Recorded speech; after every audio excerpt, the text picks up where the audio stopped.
occasioni per Nedved,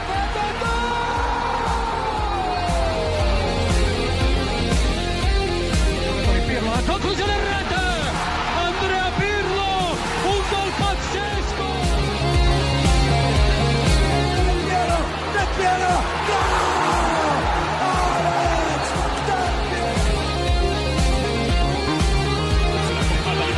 Pogba, rete, occasione incredibile, Pogba fa esplodere lo Juventus Stadium.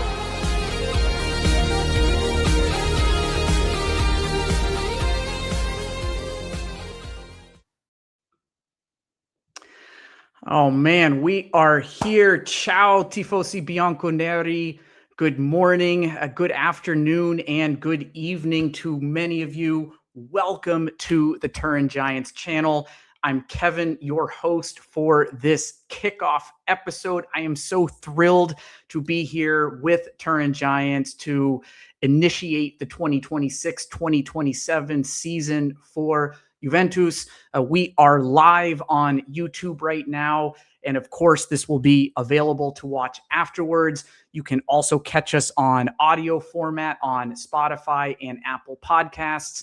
If you have not yet subscribed to our YouTube channel, please go ahead and hit that subscribe button and turn on alerts. And if you could also like this video, that would be such a huge help.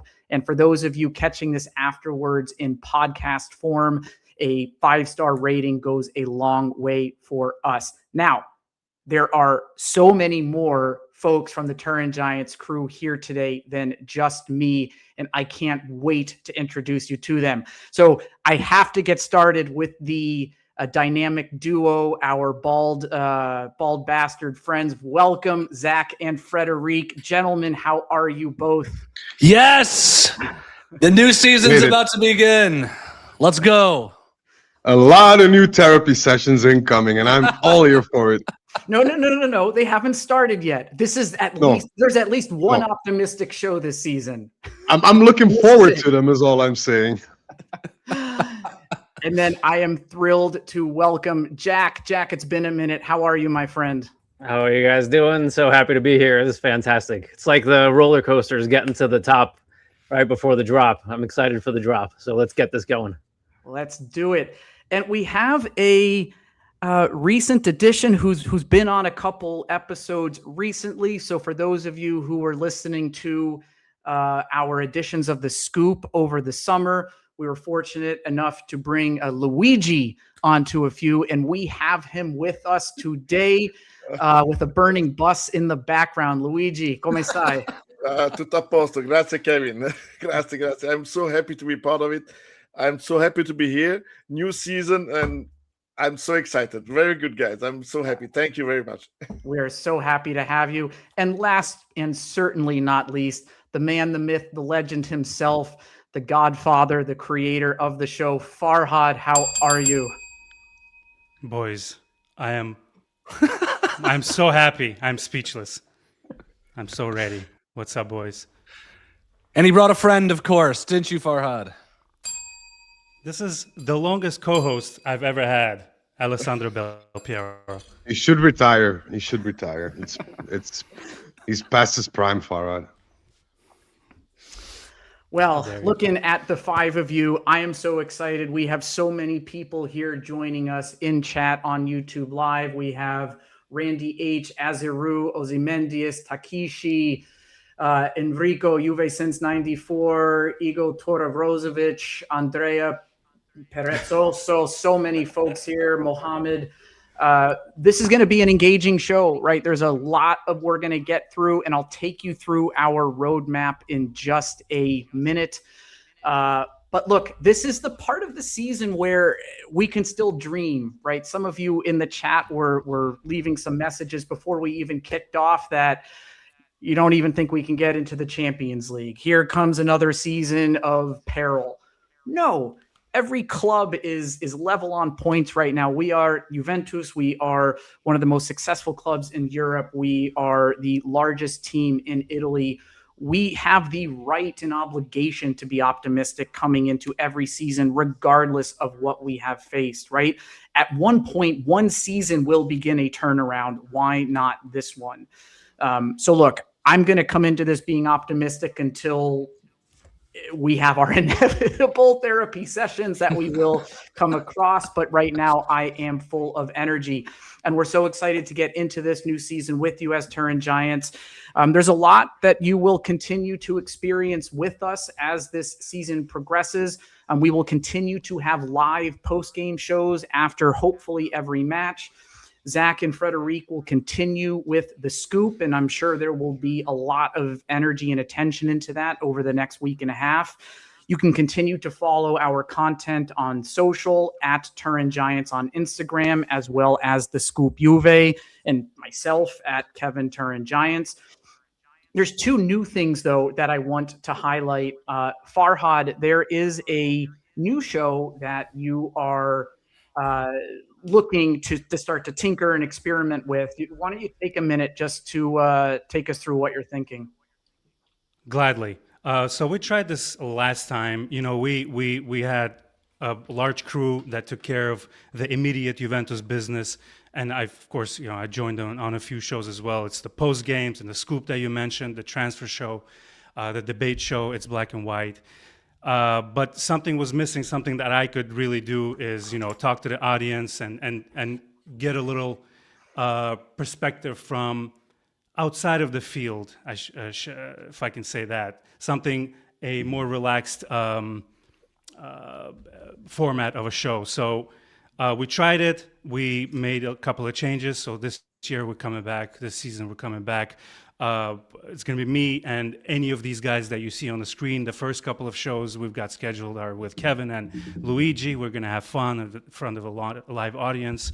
We'll have anything from nostalgia to giveaways to quizzes to current news. It's going to be fun.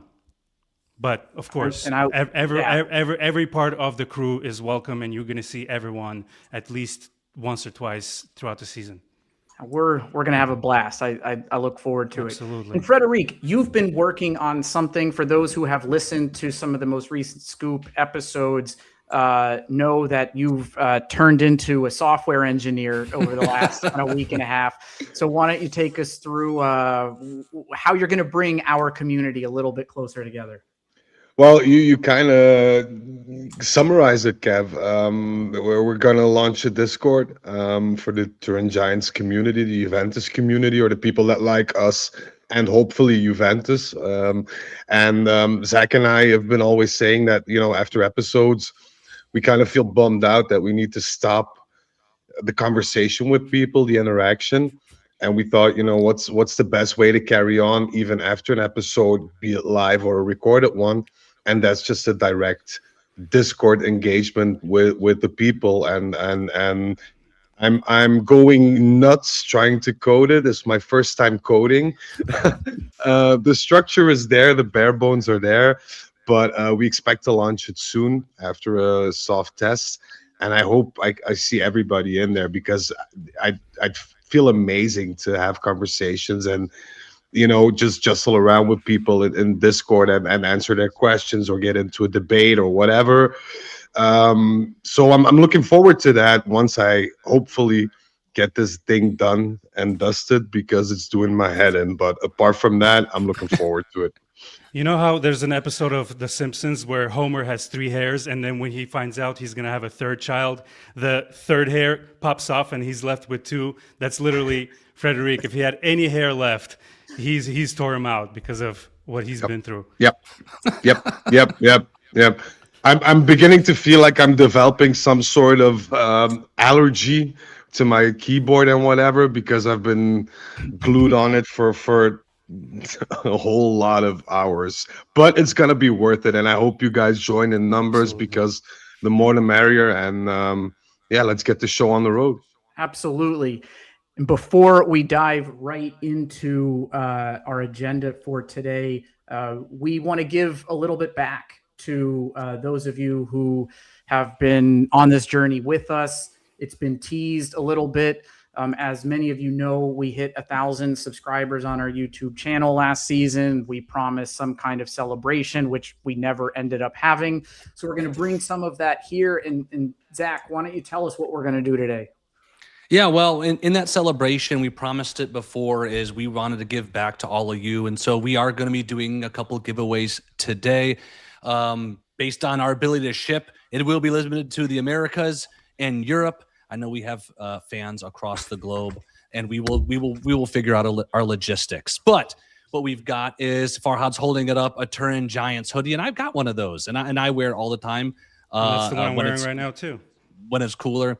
Fantastic for our Americas folks. And Frederic has digged into his collection and has offered for the European folks that's game nice. Game worn Marquisio, isn't it, Frederic? I think it's training worn. Training worn. So not, so I think it was on a training, but it's somewhere along those lines. Yeah. Training worn Marquisio sweater. I actually asked Frederic for that when I was in Belgium, and he said, no, it's for the people. So I tried to take it from you guys. He said no. And so stay tuned. We have a couple giveaway sections over the course of this episode to have your chance to win either the Turin Giants hoodie if you're in the Americas, or if you're in Europe, the Marquisio sweater. Yeah, and we'll probably do one on the Discord as well to celebrate once that thing launches, just to intertwine. I'm sorry. No, all good. Enough of the updates. Let's get into the program. So we are going to start with a reflection on the transfer market so far this summer. We know it is not finished, but we are obligated to give a summary on where we are. We'll take a little bit of time touching on our experience in the friendlies that we've had in the preseason games. Luigi went to a couple of them, so he'll offer his perspective. We're going to talk a little bit of tactics based on the squad that we have. What are we expecting from this team? What are the couple lineup variations we expect to see? How is this team going to play? And then we will get into our predictions for the new season across a number of different dimensions and questions. So with that, rolling it back to starting with the transfer session or the transfer season, who better to get us started than Frederic, the source of all of the information that comes to you on the scoop.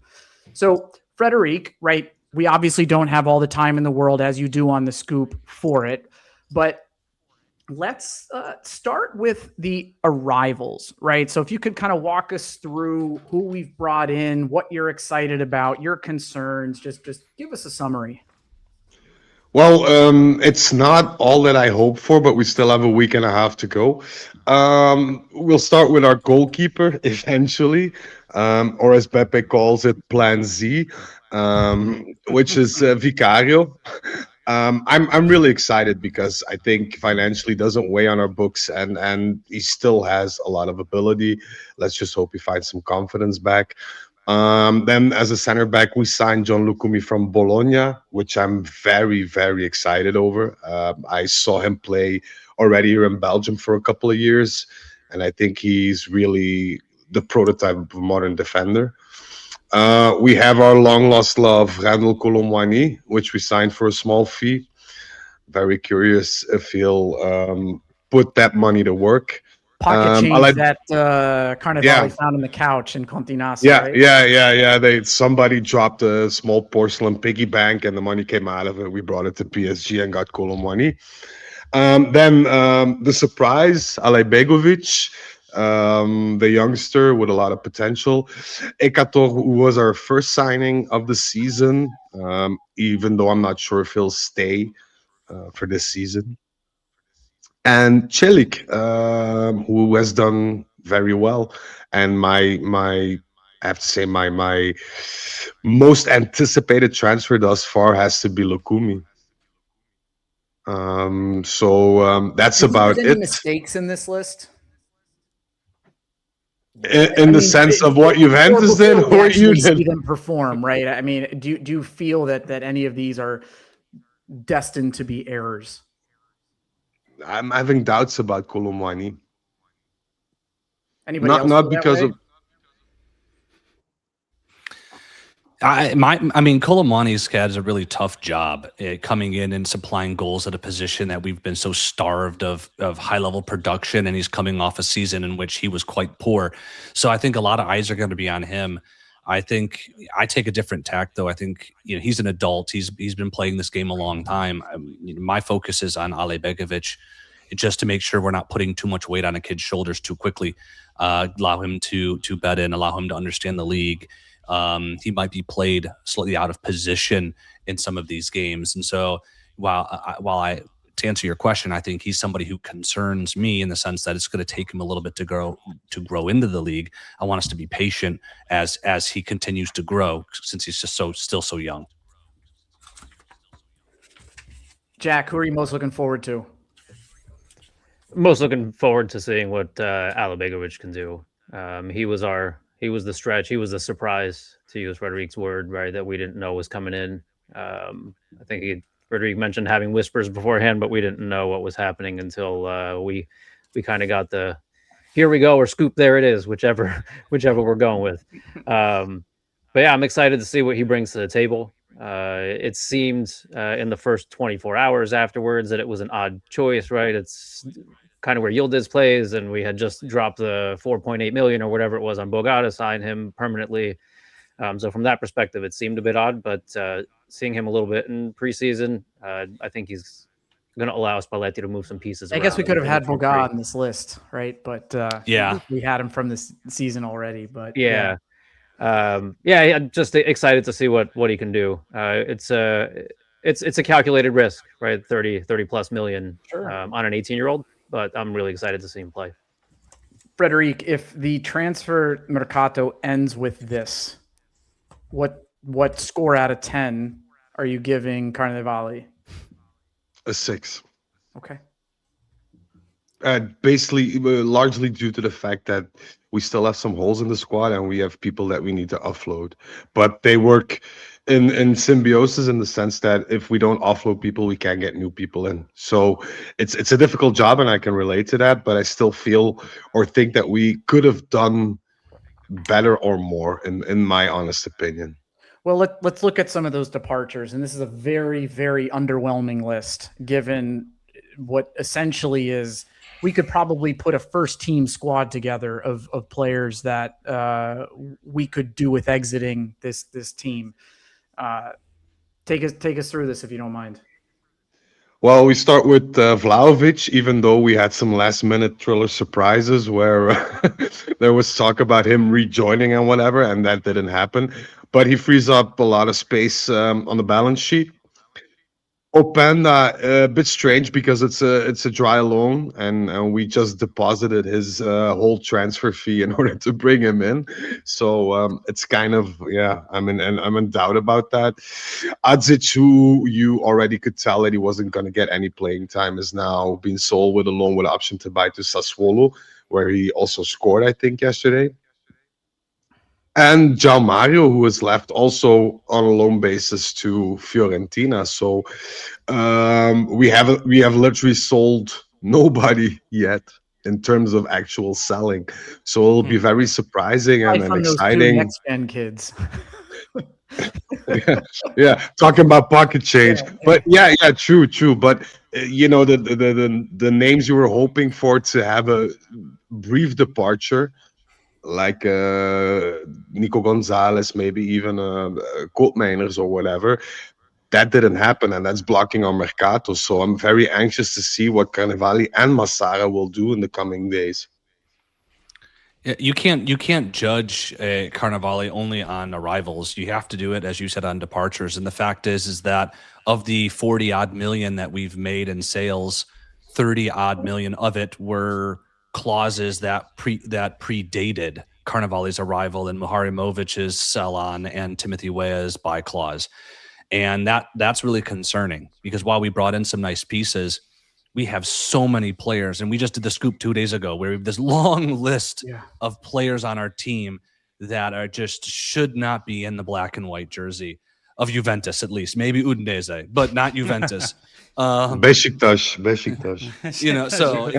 So whatever grade we end up giving Carnevali, which we of course have to wait until after the mercato's closed, his real money is going to be in offloading folks, I think, at the end of the day. Farhad, if we had the ability to, it guaranteed that we could move on from 3 more players, which 3 would you like to see leave? Man, put me on the spot. Why don't you? I mean,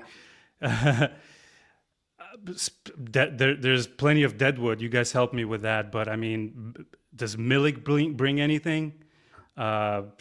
Get rid of him. Sorry, I'm at a loss.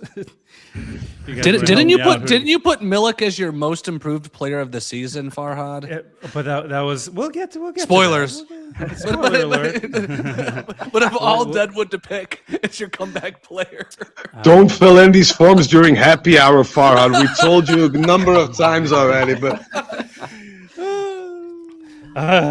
Milik. At least you didn't put MVP as D Gray again. That was not not one of my best moments, but yeah, I mean, there's plenty of deadwood. But let me ask Frederic, in terms of Mercato, 11 days or whatever we have left. That's an eternity as far as in a market sense. So there will be more people leaving. Well, yeah, something's got to give. But the fact of the matter is, you don't know how much, and the fact that you have to wait for people to leave in order to make your move is making it a lot more difficult. Because now we see that Arthur is, he has a contract resolution, which is nice, but it doesn't help us financially, and we still need to get rid of at least one midfielder before we can even attempt to bring Kessié in.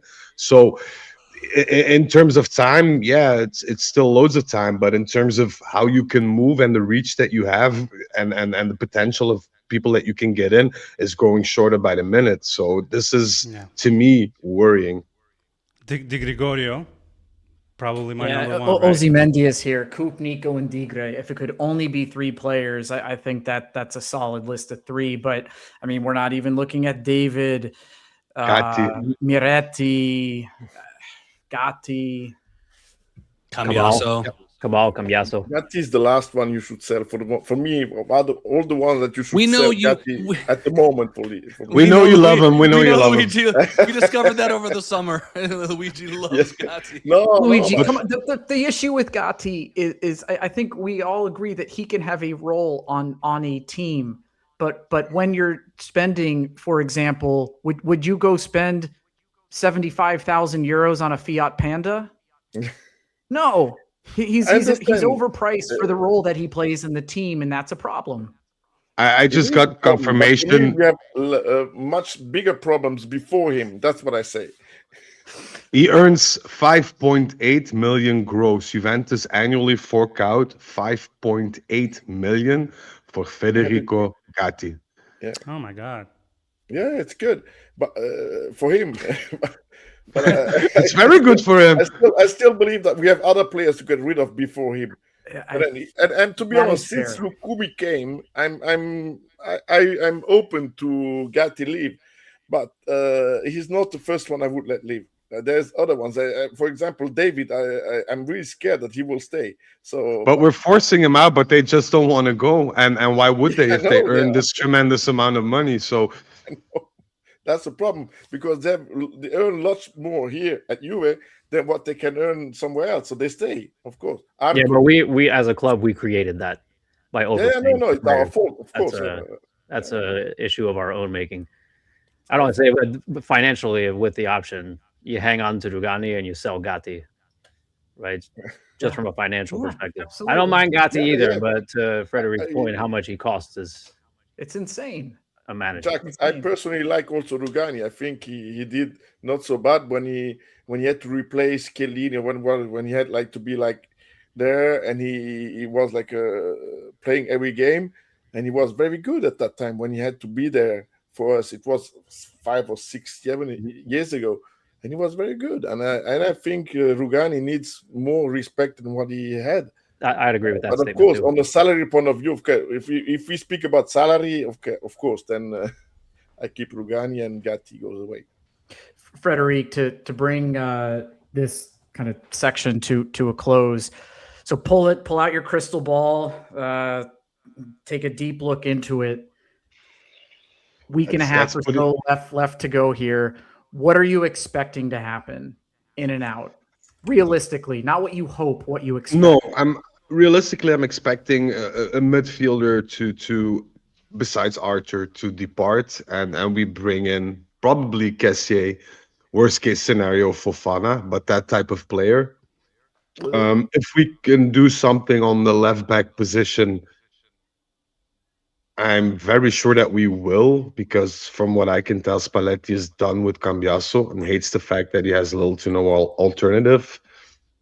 And then it all falls down to David. If David can go where we don't have to pay at least half of his wages, then we have a couple of options. But if that doesn't happen, then David is going to be basically Colomwani's substitute. And if we're in that position up front come September 1st, then I don't think we'll make Champions League this season, if that should be the scenario. You're just a blossom of a ray of good hope here as we're 26 minutes into our Kevin, now you know what I have to deal with. I love you more than anything. Now I know what now you know what I'm way more positive. I'm way more positive in real life, though. I'm way more, and Zach and Kev, you can testify to that. In real life, I'm a lot more fun. But you know, it's what it is, and we have to be also very realistic about it, because I see a lot of people thinking that we're still that Juventus that purchased Higuain and Tevez, and we're not that same Juventus anymore. And it's gonna take a couple of Mercato sessions to build this team up. But what is most important now is the things that we do properly in terms of outgoing and incoming transfers. That, for me, is the basics. And then we can see and you know, have some backups in January if needed, and be ready for a proper Mercato next season should we have the funds. But it's a dire moment at this point. I just hope the fans and like our community here, if Carnevali is not able to offload some of these players or bring in some of these other reinforcements, truly understand the terrible situation he finds himself in, and trying to move some of these players who are stubborn on the wages they have and have decreased and or they're upside down on their market value, right? What a mission impossible he finds himself in. I think he's done well, but we'll see what magic he has. You said mission impossible, so that's absolutely right. I mean, Carnevali just arrived. Give him a chance. I mean, he is coming into a mission impossible. So if he can't sell these players, it's not completely his fault. So I guess he has the time. I give him the time, maybe in the next months, to do it. You know, January. Well, Luigi, let's stick with you. If Frederic is the negative Nancy, you seem to be much more the optimist. So let's move to some of the preseason, right? So you had the opportunity to go to a couple as they were within driving distance of your home in Luxembourg. What did we learn? What did we learn as fans from any of these matches, if anything? Who starts? You. Okay. No, well, I mean, we the thing is, of course, we there were different games. I saw all of the games. Okay, 2 I saw in the stadium. I saw Basel and Liège in the stadium, and then all the others I saw them on TV. I think there were a lot of testing, a lot of physical work, and it was not as easy. We tried a lot of players, a lot of young players. What came out of it as good things were, of course, Douglas Luiz and Frederic. These are, for me, the very 2 positive things that came out of all these games. These 2 players, because Douglas Luiz was very good, and we saw very good things of him. Frederic, fantastic also on the defensive point of view. So these are, for me, the very 2 main good points that we took out. If we want to have it like brief and take out 2 very good things, it's Frederic and Douglas Luiz for me. Kevin, if you want to, then of course we can go into details on every player, but these are. Do you feel, especially with as you get towards the end, right? I think we saw more against Chelsea, Inter, and Palermo than we did against some of those first matches. Once we got some of the World Cup players back, did you leave preseason feeling like better coming into this season than how it ended? Yes, of course. Come on, Kevin. I want to be more than positive. I like the players we bought. We brought in talents. We brought in some very good football. We brought very good feet, people that can do something with the ball, and I'm very happy about what we bought until now. So of course we are not finished yet. So there will be 1 or 2 changes, but right now I'm very happy about what came in. So I can only go in this season in a very positive mood. I'm so happy. So why not? I'm positive about it. I can't wait. I can't wait to be Sunday. On Sunday, I will go and see some racing cars in Spa-Francorchamps. But I already know I will come home in Luxembourg to be at 6:30 in front of my TV to watch the game. So for sure, I'm very excited about this season, more than anybody can say.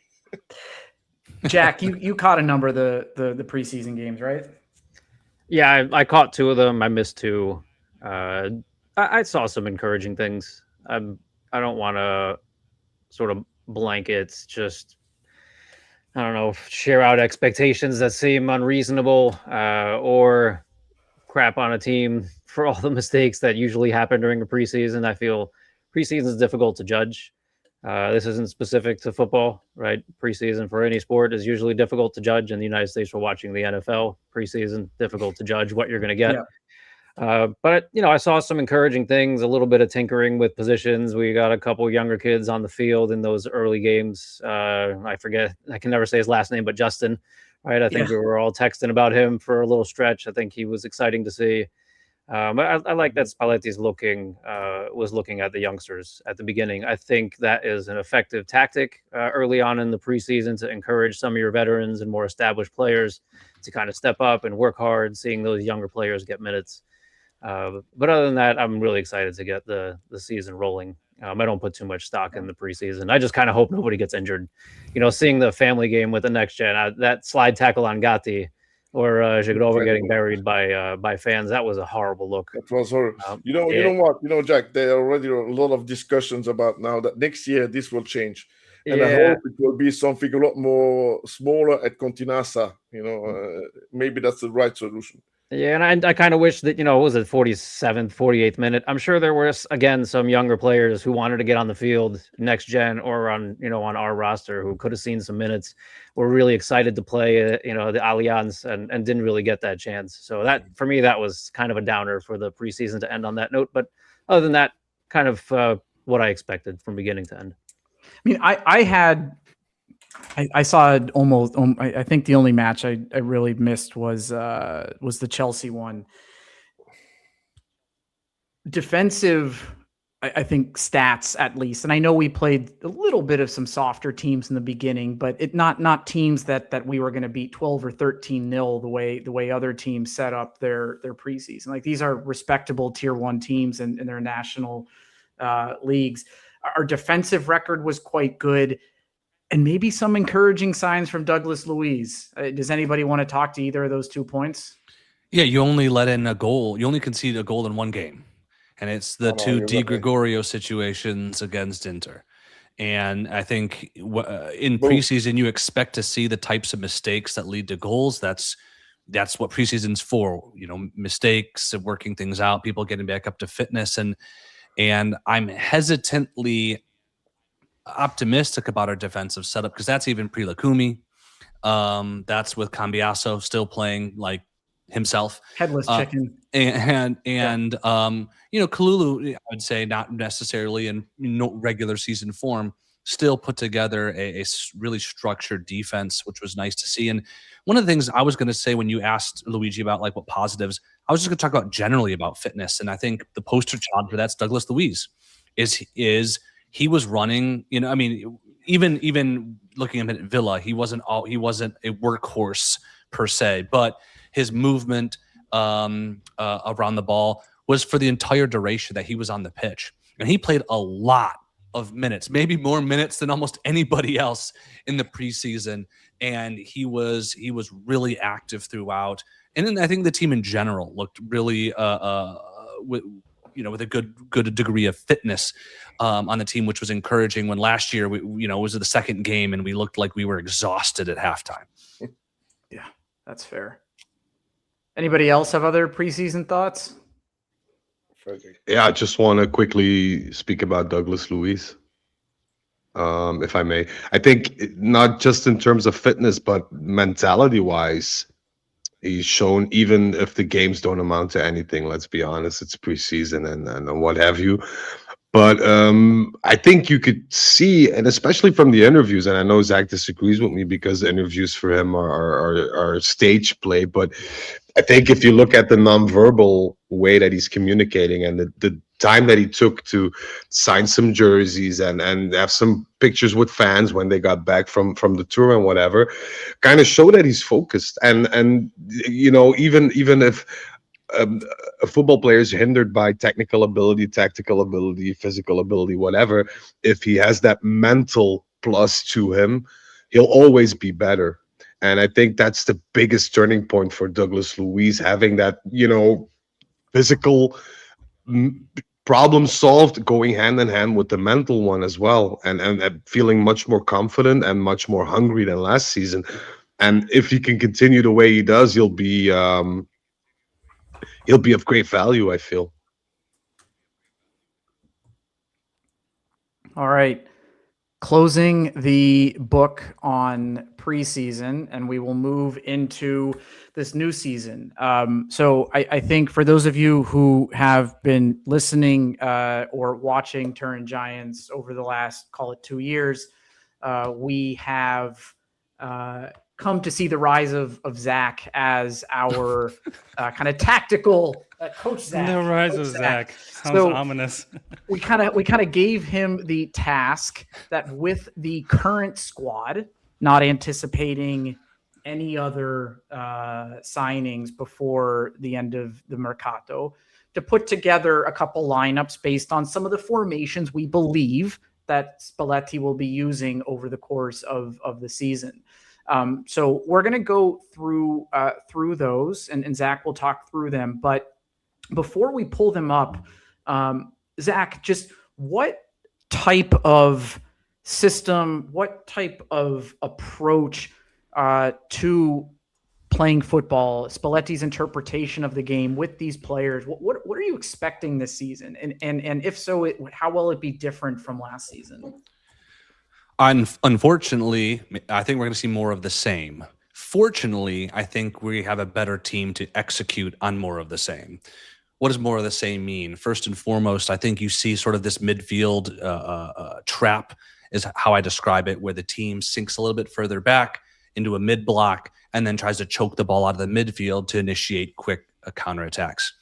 This is something, at least the winning ball portion, that we did extremely well last year, oftentimes on the back of guys like McKennie and Locatelli through their work rate and their just defensive prowess. When we would get the ball, we would distribute out to our wings, where we would then see a predictable line of attack. And when you're serving in cross after cross after cross to Jonathan David, Openda when he was in there, and the disinterested corpse of Dusan Vlahovic, then you don't get any results. This year, we have hopefully a much more motivated striker in Colomani, who, while I don't think is world-class by any means, I think does do pretty much everything better about his game better than Vlahovic, including his aerial presence. Additionally, as we talk about formations, I think we're going to see guys like McKennie getting further forward to play off of Colomani in the box, which is a much better receiving target for crosses that will come from Chico and Yildiz to hopefully get a lot more play from there. And the one little wrinkle I'll put on all of this is, I think with Douglas Luiz staying for now and Alibegovic joining, we could see a concerted attempt to try to play through the middle a little bit more than we have in the past. And that's something I would welcome, because it'll open up, I think, a way more threatening attack with the kind of players we have.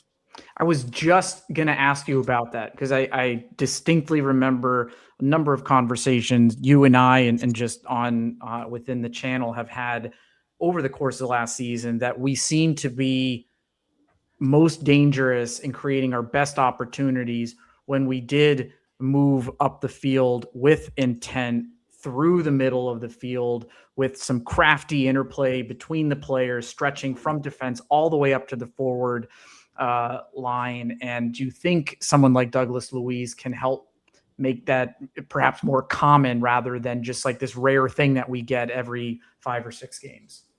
Absolutely. As long as Spalletti plays him further forward, I think, look, you can't take too much away from the game against the next gen. There's a gulf in quality between the teams, as well as no stakes for a game you knew was going to end early.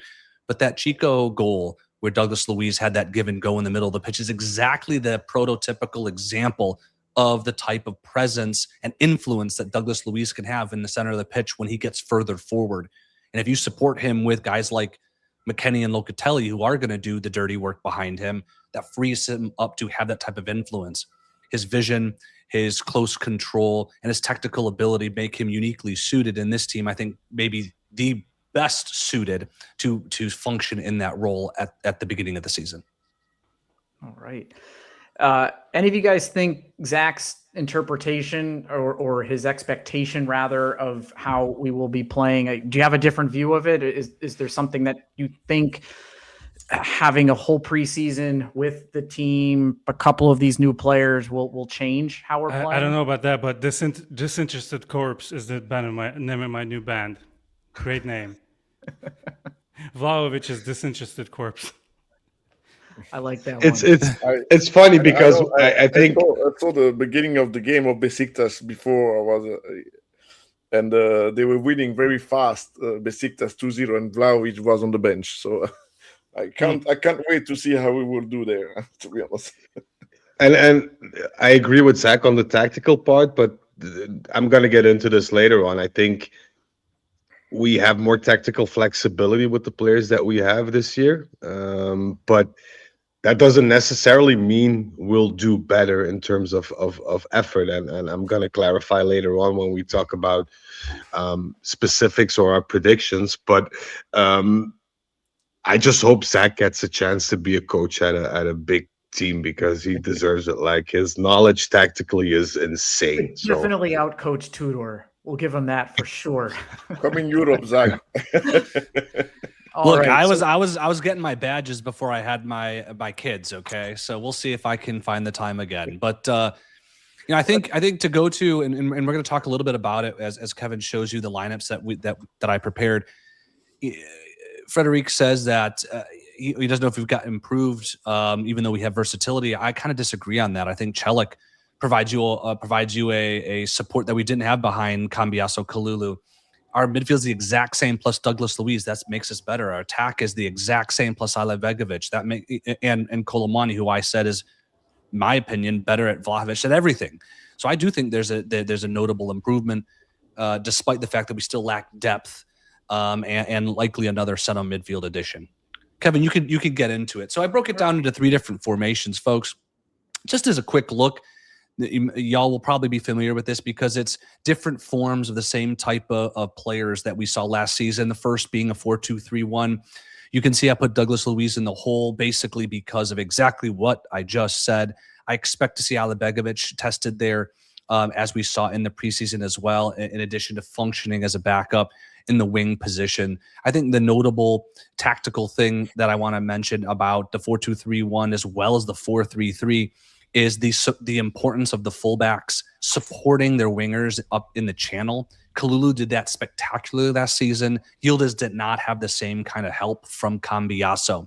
And so I'm hoping that we see some sort of combination of Celik on the left or Kalulu on the left, the other one on the right, to provide that controlled possession support behind their wingers, which ultimately I think will lead to a very balanced attack instead of just relying on Yildiz or just Chico, as we often saw in various games last season.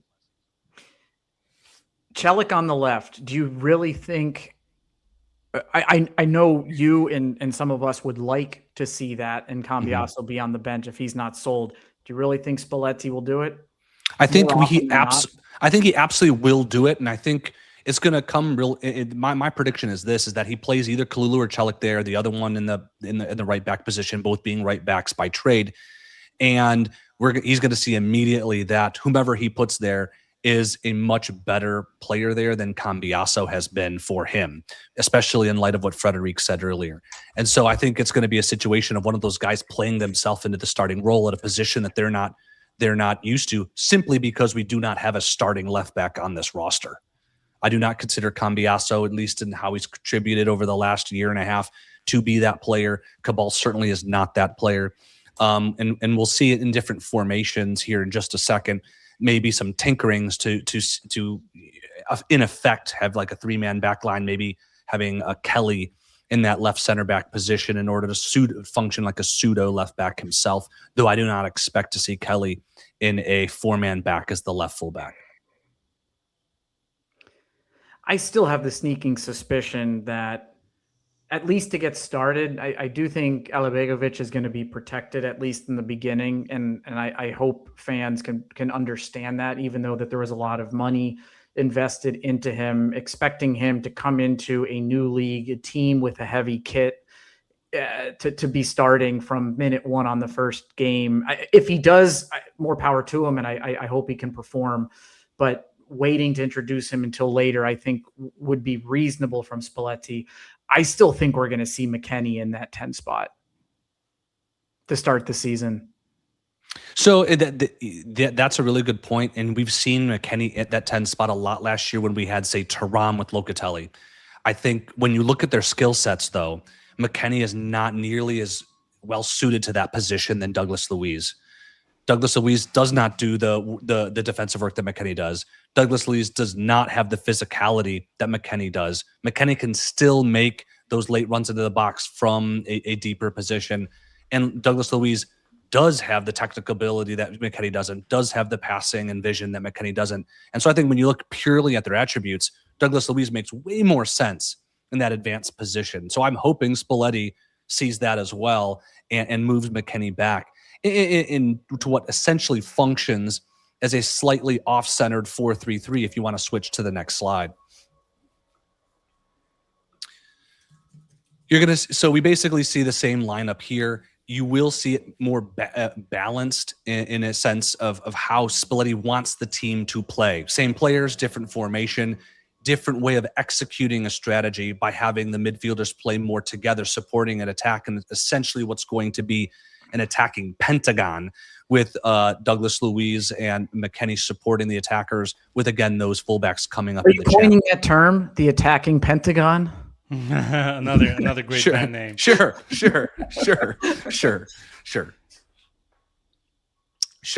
You guys can coin whatever you want, but that's what it does. You'll see it on the pitch.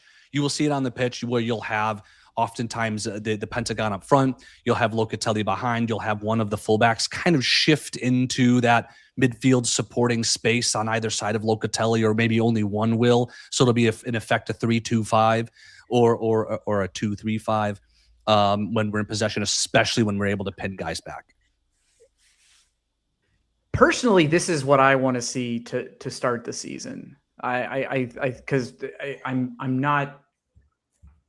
I'm starting with the position that Alibegovic is not going to start from the beginning, and he's going to be slowly introduced, getting sub minutes, and we'll see him starting maybe a couple months from now if he's performing. I think the 4-3-3 works so much better for us than a 4-2-3-1. What do you guys think? They're similar, but I like this so much better. It kind of depends also on how you intend to play Colomwani, because what we saw in preseason still is the fact that, Yildiz and Cambiasso don't get along on that left side. And I'm going to die on that hill. And it also kind of forced Colomwani to drop back a bit more further into that area between midfield and the opponent's box, which makes it then difficult because he's your endpoint in terms of that. And we have trouble of getting people from our midfield to play an attacking role. You don't see Locatelli come up a lot. McKennie does that at times, and that's why Locatelli chooses to remain on the defensive side. So I'm curious to see what that 4-3-3, what that does for Douglas Luiz in terms of liberty. If Locatelli keeps his defensive tactic tactics and provides McKennie and Douglas Luiz with some space. You have Colomwani falling a bit back, Yildiz, Chico, or even Ale Begovic for that matter, doing something unpredictable, then you could have, something potentially very nice happening up front. But that needs to be very well balanced and I think needs to be trained on a lot. The automatization between midfielders and forwards, the running lines, the passing lines. You can't depend on sheer luck or fortune when you play that kind of 4-3-3 with the players that we have and their characteristics. So I'm very curious to see what Spalletti will pull out of his rabbit hat. That left side of the field, let me pause. This right side, I feel so much more confident in what we are able to do. And I think Chico, McKennie, and Kalulu had their passing, some of their runs and interplay figured out a bit better throughout much of last season. Not all of it, much of it. The left side, to your point, Cambiaso, Yildiz, I think they trip over each other. They're not making the right runs. But this left side has been plagued for a while. I was saying the same thing about Chiesa and Kostic could not play together.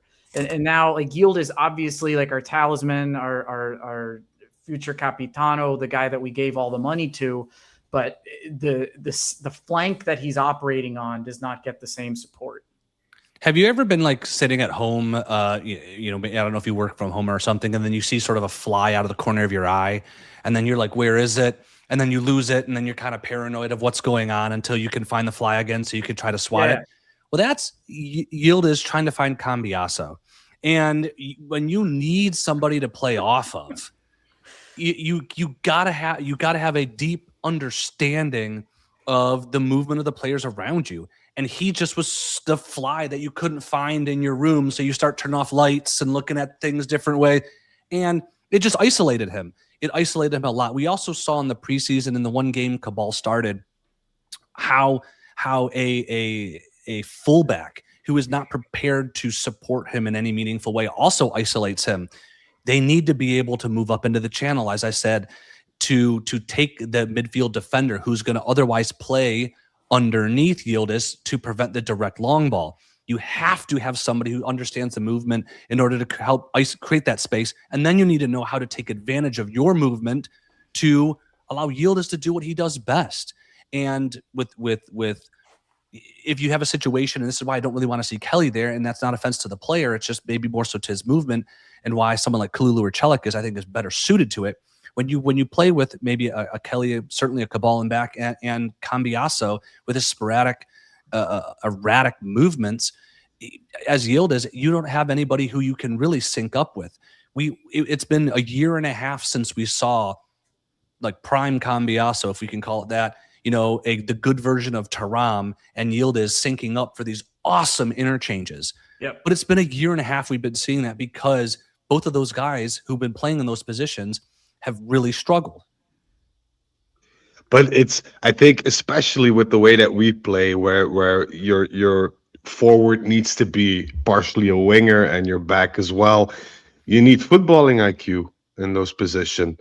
Not just somebody with a good set of lungs who can run all game. You need somebody with some proper football intelligence and vision. Cambiaso is not that guy. And we could try for 10 years. Him having a role here in the 3-4-2-1. Yeah. Yep. Yeah, exactly, because it's more balanced. Yeah. But that doesn't take away from the fact that he and Yildiz probably won't gel, but Cambiaso will be more lucid in a sense that he won't have to go back and forth and have Kelly in his back so he can follow up on any counterattacks. So that should, in theory, make him more lucid and make him more physically prepared. But if your football IQ is below zero, there's only so much that even Zach can do tactically. There are, three certainties in life, right? Death, taxes, and Juve playing with a three-man back, whether you like it or not. I think Pinu said in the chat, I don't want any of this tinkering hybrid stuff. Juve since 94 says, don't start with that 3-4-2-1. Well, folks, it's coming. It's coming. It's not a question of if, it's simply a question of when. And I think what it's going to be is as you play over the course of a season, if a guy like Cambiasso stays, if a guy like Thuram stays or gets some semblance of form back, hopefully, and you need to rotate players in and out, the three-man back gives Spalletti, and he showed this in how he's executed at times, gives him, I think, a sense of security. And so a three-man back covers Cambiasso more. You could see I put McKennie here on the right back position. I think that really functions well in stepping underneath or in working off of the other 10 that's on that side of the field. There. We but know you're gonna see Kalulu there as well. But we know that at the beginning of last season under Tudor that did not go that well. We really don't have, with João Mario leaving, any true right wing back anymore on this team, which is maybe a good thing for the folks who hate the three-man back. But we will be seeing this at some point, I think, as you rotate it in different competitions, as Spalletti tries to find playing time for the different center backs and otherwise cover the rotations that are inevitably going to come in over the course of a long season. So we all know how this works. I think you're going to see in a formation like this an attempt of getting the tens of the future, Alabegovic and Yildiz, to play off each other and to create havoc for defenders off of Kolomwani's movement, and then allow guys like Cambiasso or McKennie or Celik to find space along the wings to create overlaps and likely pump the ball into the box. We need some players that are good at football. I might be a bit old school here, but I like to see players that have good feet. Good feet. We have Yildiz, Alabegovic, Kolomani has good feet, Douglas Luiz has good feet. This is the talent, speaking. And then, of course, from behind, we need players. And even if you know that I'm not really a fan of Locatelli, but Locatelli is good when he has to get the balls, when he goes to the players, when the others are attacking, he can bring back the ball to Juventus, but then he has to stop, he has to give it to somebody who has good feet, because he doesn't have good feet. This is what we need, most of all. You speak a lot about Cambiasso, but now there's Celik. Why wouldn't Celik be taking Cambiasso's place on the team? That's a really good question, Luigi, and people in chat are kind of wondering the same thing as they sort of chew on the inevitability that is a three-man backline for Juve. So Celik and Kalulu will play in wing back over the course of this season. The problem is that Celik and Kalulu are not dynamic offensive wing back profiles. They're both what I would describe as control fullbacks. They're very good defensively. They're very good on the ball, and they're very good passing, and their movement's really intelligent. But we saw it a lot.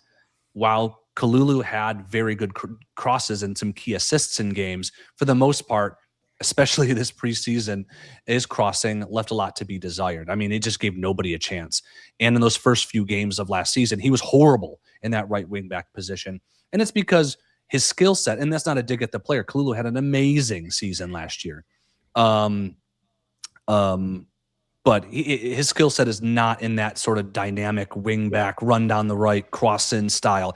He is more of a pass control, move into the right space, a give and go type person, and that's going to be way more valuable. Celik the same way, Luigi, in a four-man backline where he can park himself behind a winger with the midfielder on one side, and they can play neat little triangles and move off each other. Zach, awesome stuff. Thank you for taking us through this. So before we move on, I just want to get a quick poll, both from folks in chat, but also from our crew here. You want me to make one? Want me to make one in YouTube? I can make one in YouTube. Yeah. If you set up a poll, I'm curious. Between the 4-2-3-1, the 4-3-3, the 3-4-2-1. Love to know what everybody's thinking, but Luigi, if you have to pick between the three, what are you using? The first one. What was the first one? 4-2-3-1, 4-3-3, 3-4-2-1. This one. Yeah. All right. Farhad, what about you? Changing some players, but might be. But yeah, this one. I might. Yeah, I like this one. Yeah, you gave your answer, Farhad. Yeah, it's okay. I stick. Poll is live. Poll should be live. Yeah. All right. Awesome. Farhad, Give me a good 4-3-3. my man. Jack. There you go. Beautiful. Yeah, I have to say, I'm a fan of 4-2-3. Yeah. Juve since '94 has a good point, Luigi. Gatti's not on any of these. How could you pick any of these formations? No, I like Gatti because he's a mean defender. I'm an old Italian, so I like it. Jack. Yeah, I'm leaning 4-3-3. I like the width we get up front, interchangeability, and I like the starting lineup that Zach established there because I don't think we saw enough of McKennie running in the channels last year, and this setup definitely allows him the space to do that without sacrificing time on defensive responsibilities. Play like a real 8. Absolutely. Yep. Frederic, I know you like a good 5-3-2, but Yeah. between these options, what do you want? It's a shame I can't pick the 5-3-2, so I'll have to go with the 4-3-3. I think this is the one that benefits our players a lot and makes us the most stable, but also the most versatile. I think a lot of players are interchangeable.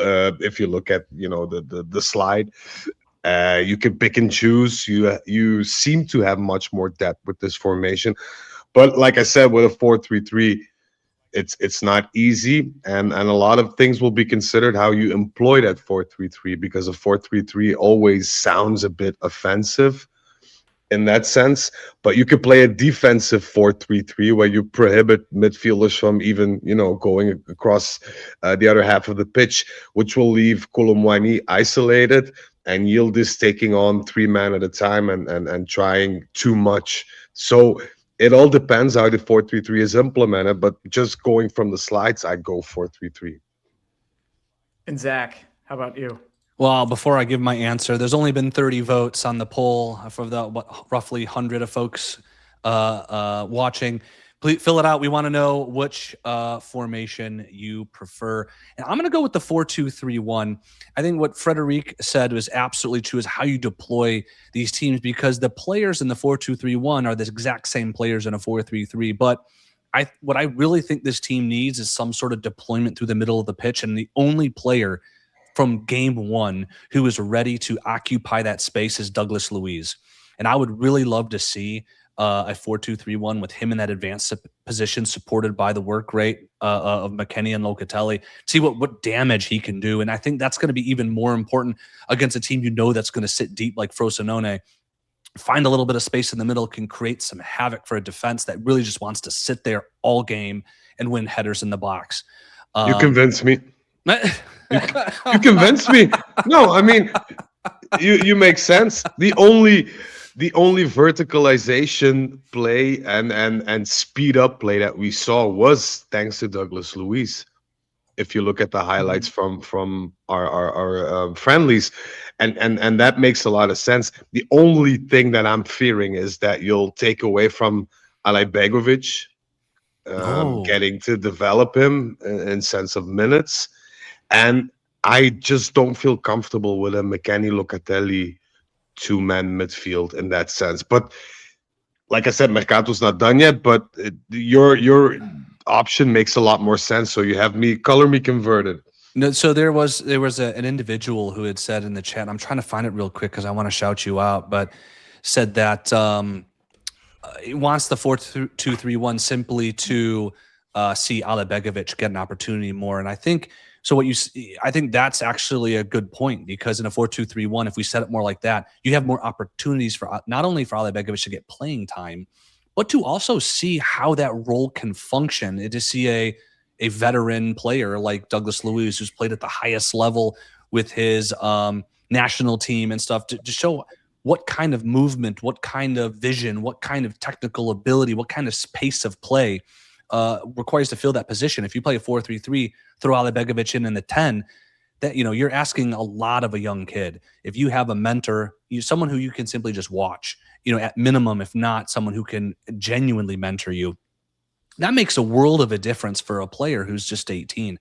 So I think if you do deploy in this situation, it's better for Alajbegovic all around. If you play 4-3-3, he has to compete with Boga as well, who is well established, not only in Serie A, but at this team. And I think that buries him a bit on the depth chart. Zach, I saw him playing his first minutes with Juve, and I saw him very stressed because he's 18. But after a while, after even just a few minutes, 10, 20 minutes, I saw him taking risks, trying to make some very incredible passes. So this is already a sign that this guy, give him just a few minutes, and maybe he will do well. And if he does well, he will play. And I have the feeling that this young kid is he's ready. No one is writing him off. I think Luigi, though, we have to be realistic that, like Kevin said, it's likely that Spalletti's going to take him along slowly. And getting confidence in preseason is different than when it's real. And when the games count, it's different. And we have yet to see how he's going to respond. I just hope if it isn't all beautiful and perfect, that nobody gets down on him. He's a young kid. We have to give him patience. He's going to make mistakes. Yeah, I still believe that we have given, to be honest, to Yildiz too much pressure, and I hope we won't do the same with him. And I'm really. We haven't. I'm sorry. Go ahead, Frederic, and then I'd like to add something real quick. If you make 7 million a year, there is no pressure. I don't know that that's the problem. No. Because he couldn't. He could have said. But he could have said, I don't want 7 million. He asked for 7 million. We didn't offer him, hey, here you go, 7 million. You're right. He asked for it. So if you ask for that, if you ask the number 10, if you accept the number 10, you accept the 7 million a year, then you need to perform. And if you're not performing, and I'll even go as far as saying, for me, this is make or break season for Kenan Yildiz, because we can all be, admiring the star boy, but it's year 3 now. You make 7 million net, which is almost 13 gross. You have the number 10. We try to cater to your every whim. We do what we can in order to make it as comfortable as possible for Kenan, because we really appreciate him. But there has to be some output there as well. Yeah. And I'm not being negative, but I feel like pressure is. I'm sorry. What does a guy like Mbappe, Doué, what do they have to say? They deal with the same pressure, maybe even more. Way more. And they perform. So it's not about, but he's 21, or Dybala was a year older when he came from Palermo, and his first season was absolutely nuts at Juventus. And for me, Dybala has lesser qualities than Kenan on paper. So I don't want to pick and choose my battles and say, but Dybala was this and Del Piero was that, because it's difficult to make that distinction between players. But pressure to me is relative if you make 7 million net, and pressure to me is when you can't afford to pay the bills and you need to have 2 jobs and you work in a factory and you have a wife and family to support. For me, that's pressure. This is something they need to close their eyes. They need to thank their stars, how lucky they are, and they just need to get to work. And he needs to become the leader. There's a completely different angle I have on it, because the way you describe it, Frederic, is you're putting that weight on his shoulders. And when you don the 10 at Juventus, you deserve to have eyes on you, but it's an 11-man game. And I think too often last year, we had nobody doing anything. We had we were playing most games 9v11, sometimes 10v11, by the contributions we were getting. That one, we already talked about it, so I'm not going to go into it. You need to have the support from the fullback and the midfielder that he frankly did not have, Yildiz. And 2, you need to have balanced threat. Chico last year, and I love the effort and how he puts it on. I love how he's approached this offseason. Grossly underperformed output last season. And when you don't have any threat coming from the middle, because it was just this black hole of nothingness on the pitch. When you had Chico, who, much the same as Jagrova, was just a one-trick pony that often didn't work, then it's easy to put all the eyes on Yildiz. And Yildiz says, give me some help, guys. I've got Jonathan David, who fails at striker. You have Cambiasso, who's a gnat buzzing around somewhere by the ceiling fan. What do? You have to, for Yildiz, yes, there's pressure. Yes, there's eyes on him, rightfully so. but the team needs to be able to do it. And the team last year, especially down the stretch, was horrible. And yeah, he's going to bear the brunt of it because we expect him as fans unreasonably oftentimes to just pull something out of nothing. Well, guess what? That's exactly what we saw on the pitch, is him forcing things because the people around him weren't carrying their weight. Awful. So for my response to you is about this whole matter about Yildiz is Spalletti's got to work with these players to get the best out of them so that he has support from behind and coupled threat on the other side of the pitch. Or if you take my 4-2-3-1 idea, you have someone in the middle, Douglas Luiz, who has everybody guessing. And that creates space and threat all by itself. What do you have talent folks now in the chat think? What's the answer here to the poll? Okay, almost 50 votes. I totally forgot about the poll. Thanks, Kevin. Yeah. 51. Oh, here we go. 6% said 3-4-2-1. Nobody wants the 3-man back. And then it came down to 51-43. Very close, all things considered, with 4-3-3 winning at 51%. So that's what folks want to see.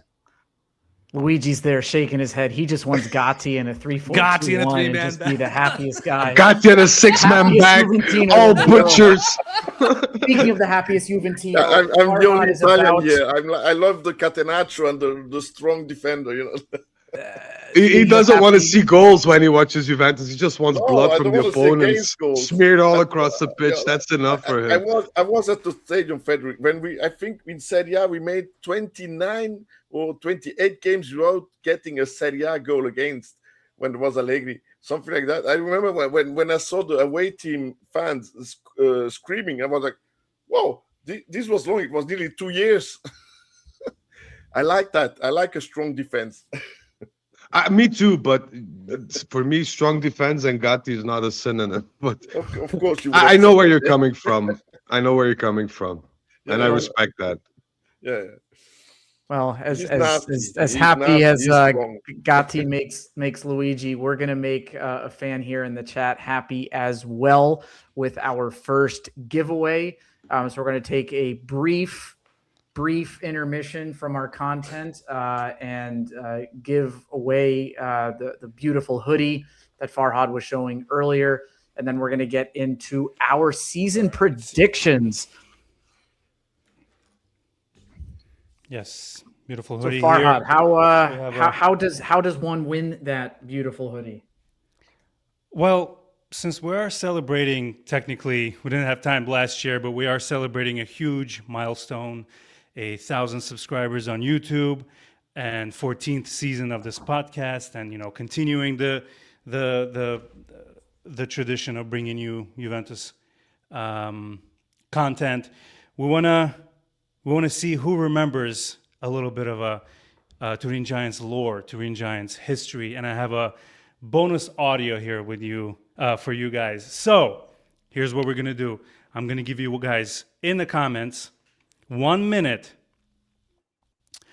to give me the number of the episode of the Turin Giants podcast back then, where Hold on, Zach made Farhad. his This is first just for appearance. Yes. America's folks, right? Yes, this is. I apologize, guys. We've dealt with shipping issues outside of Europe, outside of Canada, US. I just don't want to send something and you will not get it, and you'd be excited about it. So we're going to limit it to Canadian and American folks here. So 1 minute in the comments, give me the number of the podcast where Zach made his first appearance.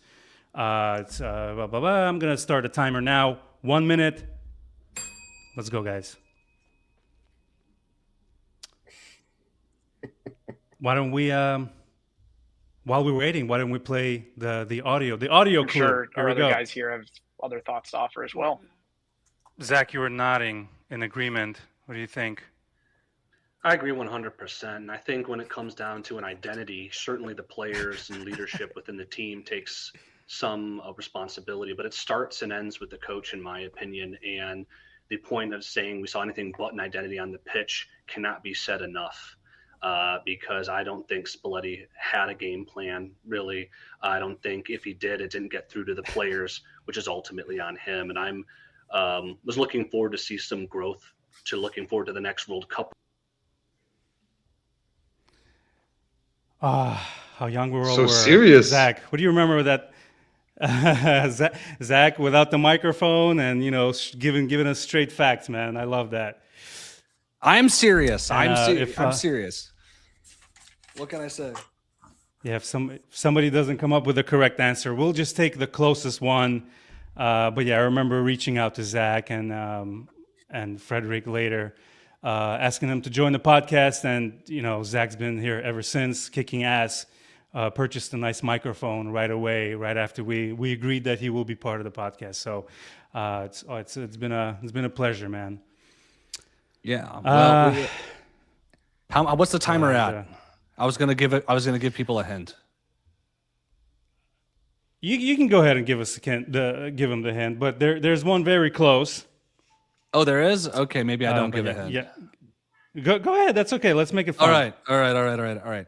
So the last numbered episode we have was 364. So it cannot be higher than 364. And the podcast has been going on for 13, 14 years? And I've been a part of it 14 years, yes, sir. For 2. So maybe that helps. Mind you, he's done scoops. He's done a whole season of Bepe's appearances and. Yeah, but those aren't numbered. Part of it. Farhad, we got to give a winner because the show must go on. All right. If you're located in the United States or Canada, Anthony, reach out to us. He said episode number 212. The episode was number 250. First appearance of Zach. Fantastic.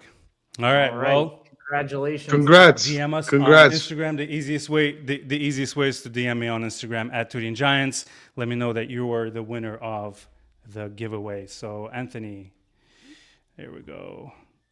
I know there were answers afterwards, but he came in right on time. So congratulations. Amazing. Congratulations, Farhad. That was awesome. And as a reminder, we will have another one for our European friends post predictions, which we will now get into. Very excited for this. It is the prediction time. So I think we have, if memory serves me, 6 different questions where we have all provided our take. We put such deep analysis and thought and heart into these selections. And we'd also love to hear from you in the chat as well.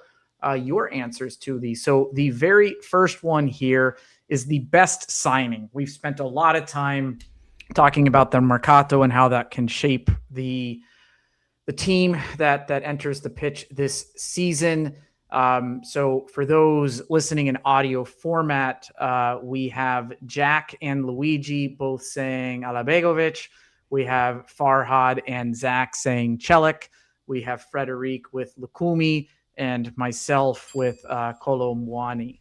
The Alabegovic crew, Jack, I'm going to give you the opportunity to speak on behalf of Alabegovic. Why is he our best signing? Like I had said a little bit earlier, I think he has the most upside over the long term. I don't know this will bear fruit or all the fruit we want to see this year, but I think he was a risk worth taking. In all of the lineups that Zach took the time to put together and present. Thanks, Zach. Those were wonderfully presented. I think some offer him more time on the pitch, but they do offer him opportunities to excel in roles where he's been, seen to do well. Even though I voted 4-3-3, I did like him and Douglas Luiz swapping in that 10 spot. I think that'll afford him some time on the pitch and allow him to be creative. And I'm looking forward to him having, an impact where he could sort of be that mysterious man in the middle. We saw Yildiz try to occupy that space a number of times last season, shifting into the middle. But now I think he'll be able to stay more on his preferred left side, and we have some options in that middle that provide us a bit more creativity than McKennie dropping into that 10 spot. So I think over the course of the season, I think he will prove to be a great signing, even if we might not see it in the first half. Well said. Zach, represent the Celik crew. I think I don't want to belabor the point I said in my tactical bit, how I think he can provide so much balance as this control fullback opposite Kalulu, whether it be on the right or on the left. And that's something we've desperately lacked with Cambiaso's poor form over the last season and a half. Frederic Lucumi, who, mind you, seems to be supported within the chat. So just kind of eyeballing what a lot of people are saying. Lucumi definitely seems to be favored by our folks here. So why do you answer Lucumi? Because I saw him play a lot of times at Genk, and he really struck me as a very good defender. And at that time, he was a bit, rough around the edges in terms of build-up play. He's improved massively, especially during his stint at Bologna. And so he's a double-edged sword at that sense. He's very good at defensive, proactive defense, I feel.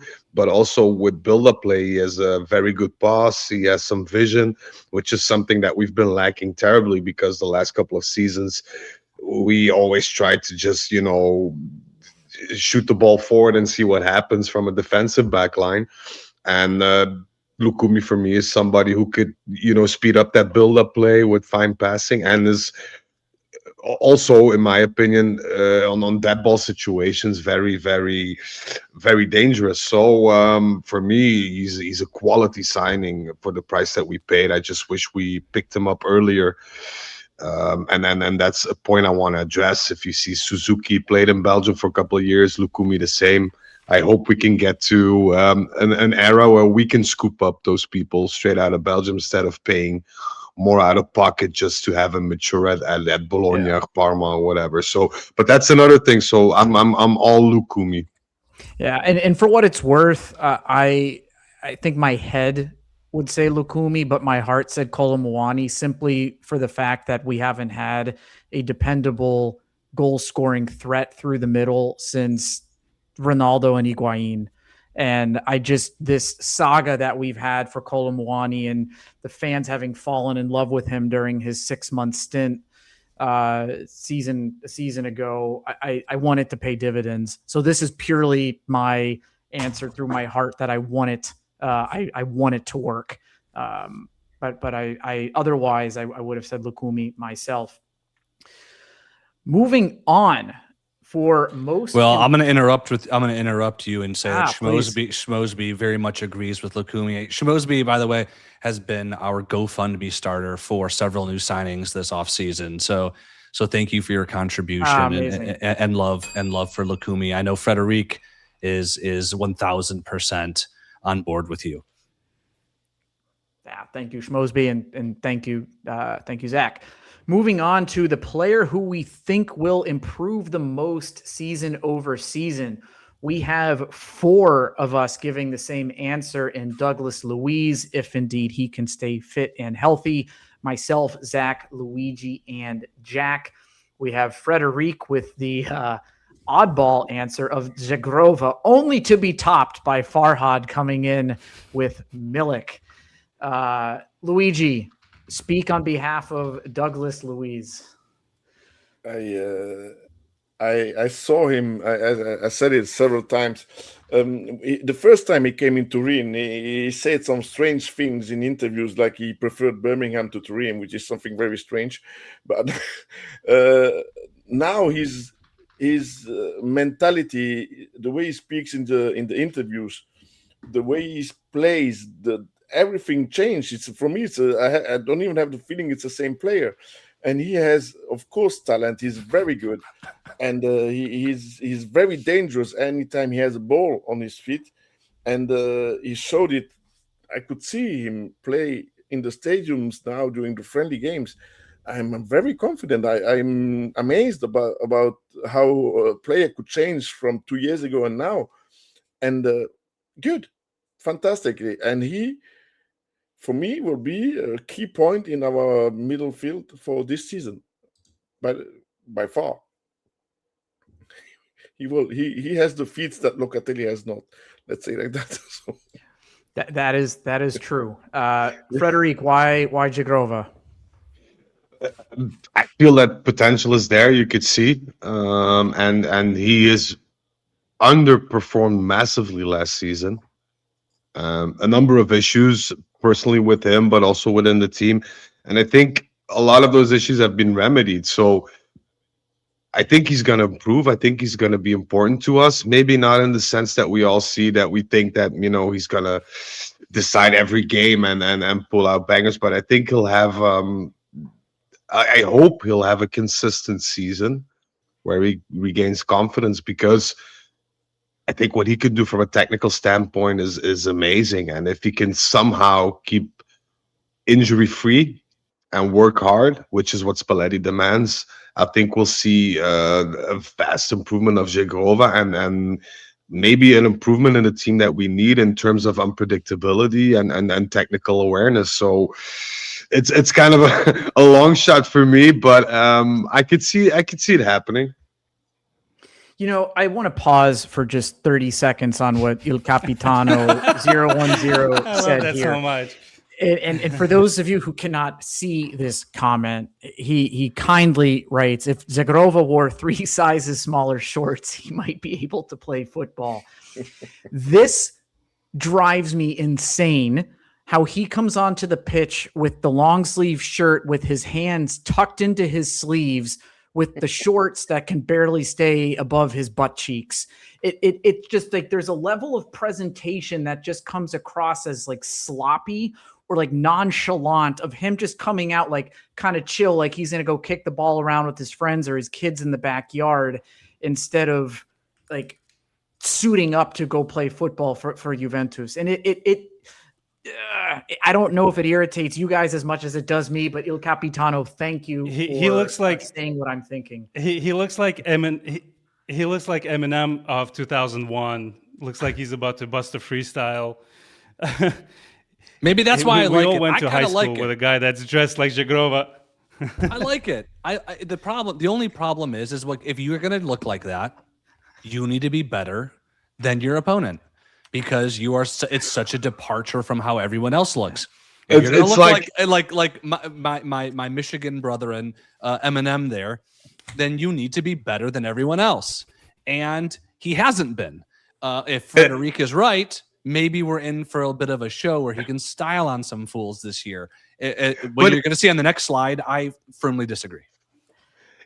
He's like all those people in summer with no physique, but just wearing tank tops for shit of it, for the kicks of it, like beer belly hanging out, no muscle tone, no definition. But hey, we're don't talk rocking about me that way, Frederic. I'm sorry, man. That way. That's rude, dude. Bruce left me impressed, man. Bruce left me impressed. We're going to move on here to Farhad's suggestion, which is a curious one. Because Farhad, I think I put you on the spot earlier. Happy hour.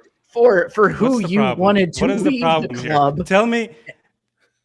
No, just like an hour ago, I asked you who you wanted to leave the club, and you said Milik, but you think he might be our most improved player. If he leaves, that's the improvement. That's the improvement. Tell me, out of all players, what's the least impactful? If I were a betting man, who's the most likely to improve? I mean, he literally just has to start a game, and that's already an improvement, right? If he doesn't get injured and he doesn't hop on crutches, that's already an improvement. Di Gregorio entered the chat. Di Gregorio entered the chat. Artur. Yeah, absolutely. To be fair, we were doing these judging players who, if they were to stay. Of course, Milik needs to go, Di Gregorio, blah, blah, blah. But if Milik even kicks a ball and doesn't get injured, it's already an improvement. So the bar is so low, he can just he's destined to improve. All right. I appreciate the line of thought. Moving on, flop of the season. So the alternative to most improved. So we have 2 votes for Colomuani, Frederic, and Farhad. We have 2 for Cambiaso from myself and Luigi. Zach opposes Frederic's thought on Żegrova improving to be the flop. And we have Jack with our new goalkeeper, Vicario. Jack, why don't we stay with you? Give us a few words on Vicario. How is he going to be worse than the water heater that we've been using in goal for the last 2 years? No, we can send il termosifone. I believe the name is refrigerator. To the sideline. It's less the flop of the season to me is less about the change from last season to this season in a position, and more that the signing of Vicario, while financially was a good decision, it bothers me a bit on the field. And I say that because we've spent a better part of the last 2 seasons watching a goalkeeper who doesn't command his penalty area, a goalkeeper who's uncertain coming out for crosses, a goalkeeper who makes mistakes, punching clearances off of corners, a goalkeeper who's supposed to be good with his feet, but often makes mistakes. Those are, I feel like, more mental than physical. It's not that he doesn't have the ability, but I always feel like Tigre was a man caught between 2 ideas when he had the ball at his feet. So I feel like we signed more of the same. Yes, I think Vicario is an upgrade to Di Gregorio. And I think, Frederic, I'll toss to you, right? You've often made the comment that Di Gregorio lost us about 12 points or so over the course of last season. I expect maybe not the same, but I could see a few Vicario mistakes costing us some points or costing us some games, and us having that conversation during the therapy sessions. Might I intervene for a sec? Just Yeah, with absolutely. something that haphazardly came into my so somebody I know, my source actually, saw 2 training sessions of Vicario because he was a bit worried in the sense that his medical took a bit long. So they were thinking maybe there's something wrong because he had a hernia and a surgery and this and that last season. And he was astounded by the training session of Vicario in a positive way. Very much so. So I hope you're right. I'll give you, you deserve your time in the spotlight and the limelight and what have you. But I just wanted to point out what he felt about Vicario, because he was also very disappointed that we chose, or we didn't choose. We had no other option but to go I'm with sure Jack Vicario. is happy to be wrong if it doesn't. Oh, 100%. Yeah. So I just want to, get that, said, because I think it's important, because the way you present yourself in a new club is often very much a determining factor of how you will perform or how you will feel. And so far, so good. Yeah, I think he has the ability, right? He is better than Di Gregorio. Again, we take someone will at me. We take a keeper who's had good seasons at small clubs, right? I don't consider Tottenham a big club, and he came from Empoli and played in some smaller clubs. So I want to see if he can make the step up. The skill set is there, but again, I know we talk about the weight of the shirt, and I don't. And he's had some, he's had some confidence issues, right? So this could be a difficult transition for him. But Frederic, I'm happy to hear that his training sessions are going well. I never wish ill or want to see anybody do poorly. This category is always a tough one to come up with, but I'd like to see everyone overperform. But he would be my pick if I had to pick someone. Well, Frederic, let's stay with you. Kolo Muani, give us your thoughts.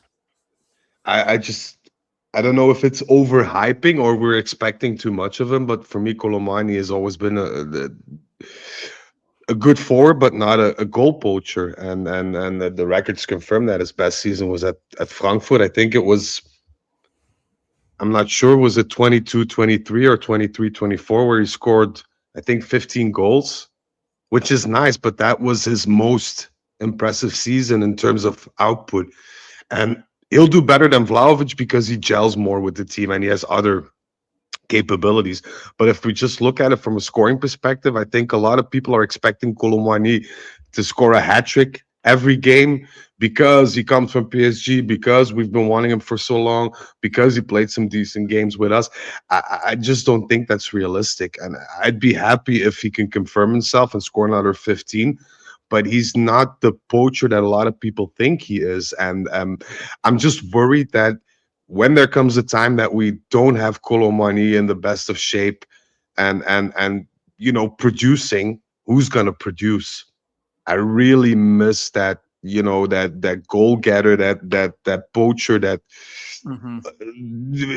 Icardi, Trezeguet type of player who could just score out of nothing. And not to, because it's a difficult choice, but I just feel that the expectancy level for Moani is very high because of his purchasing price, his history, and whatever.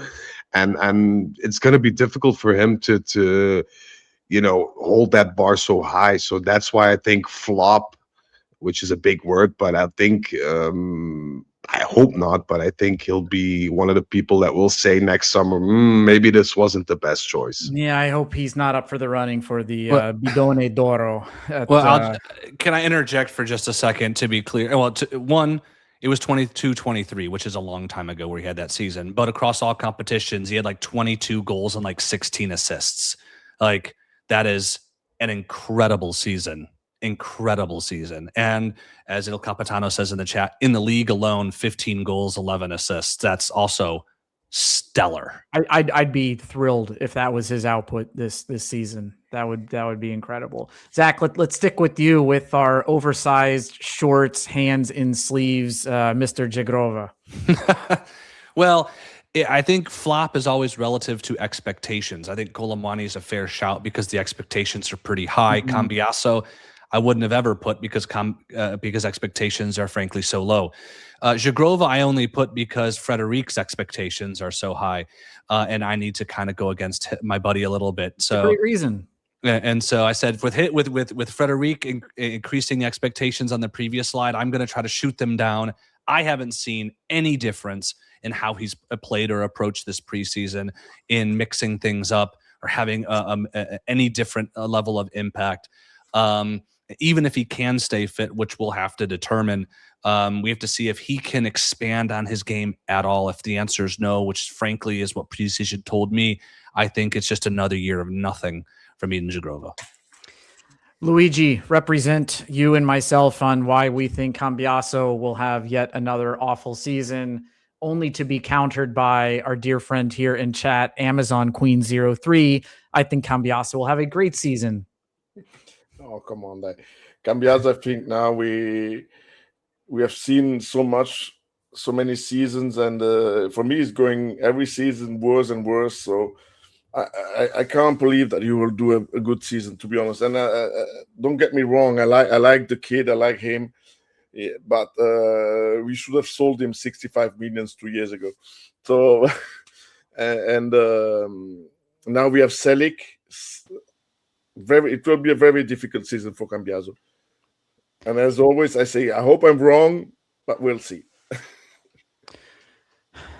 I hope we're wrong too, but I can't imagine we will be. All right. No. Can I intervene with a message, or is this not the time? No, it's always welcome. Arthur has been sold?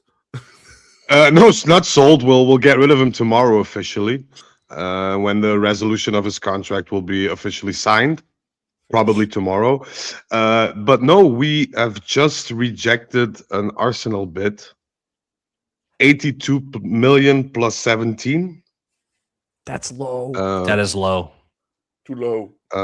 82 plus 17 has been not only rejected by Juventus, but also by Kenan Yildiz himself. So I think we can put Arsenal transfer rumors to bed. I don't think that Kenan... That's insulting, though, with the prices. I mean, I know Yildiz is not the finished product, but you look at some of the money going around for other players in the Premier League. It's 89 or 99 million still. So when you have Morgan Rogers going for what, 130, 140, Elliot Anderson for around the same, like it's monopoly money. Anyway. Yeah.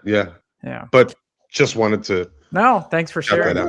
Fred, you're welcome. For me, as a Juventus point of view, I'm looking at Juventus historically. If you want to keep a player, you keep him. Point. Whatever comes, you are Juventus. We have to be, strong like that. If Juventus wants to keep Yildiz for the next 10 years, so whenever somebody comes with this kind of money, you say no. We sold Zidane. We sold a lot of people. And if it's different. When the player wants to leave, it's a different point of view. Zidane wanted to leave because of his wife, but these are old stories. But still, this is my personal opinion. If Arsenal shed out 130 plus million, Kenan will be on the plane tomorrow. That's my take on it, and I don't think I can disagree personally. But these are the facts, or at least what they told me. So we'll take on from there. So Well, Farhad, Jack, and myself are looking forward to Yildiz being MVP of the season as we move into this next section.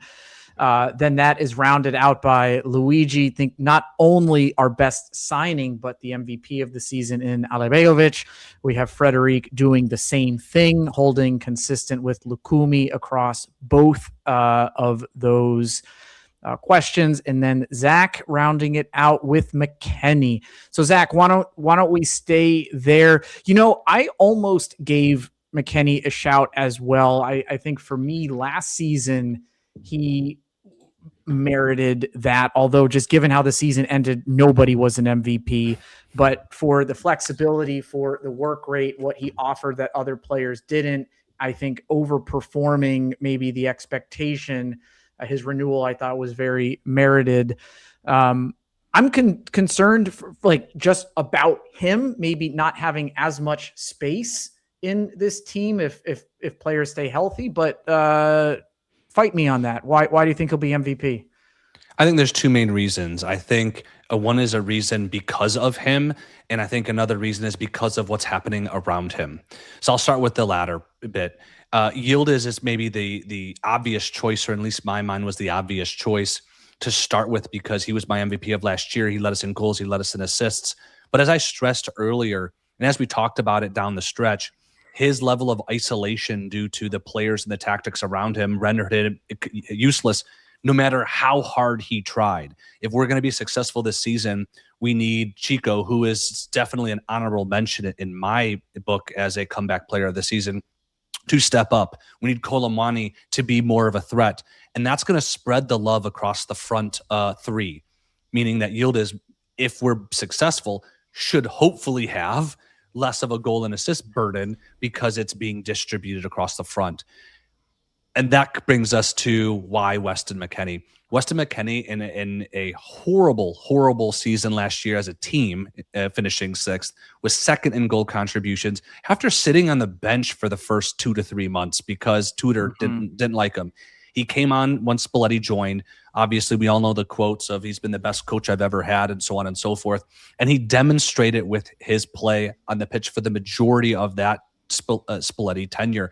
Obviously, him and everybody else playing poorly to finish up the season. But I think we're going to need him to continue to have that level of influence. And frankly, I think I disagree with you, Kevin, in that, say, a healthy Douglas Luiz actually makes his job, McKennie's job, easier because it allows some of that creative force and presence to be done by somebody else. When, rewind to last year, you had Thuram, who largely was a warm body, unfortunately, on the pitch, meaning guys like Locatelli and McKennie had to do way more heavy lifting.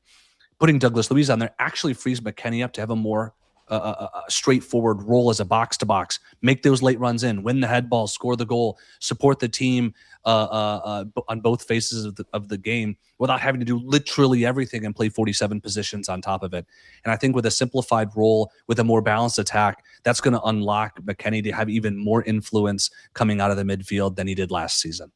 Yeah, I follow that, and I think that could very well play out. But just the alternative is if Alibegovic plays in the 10 spot in a 4-2-3-1, does McKennie take a spot next to Locatelli, or is it Douglas Luiz or somebody else? And if a Kessié does come in, does that limit his minutes? Just speculation, obviously. The Kessié signing would potentially limit his minutes depending on how Spalletti deploys his midfield. So I don't want to necessarily go down that rabbit hole.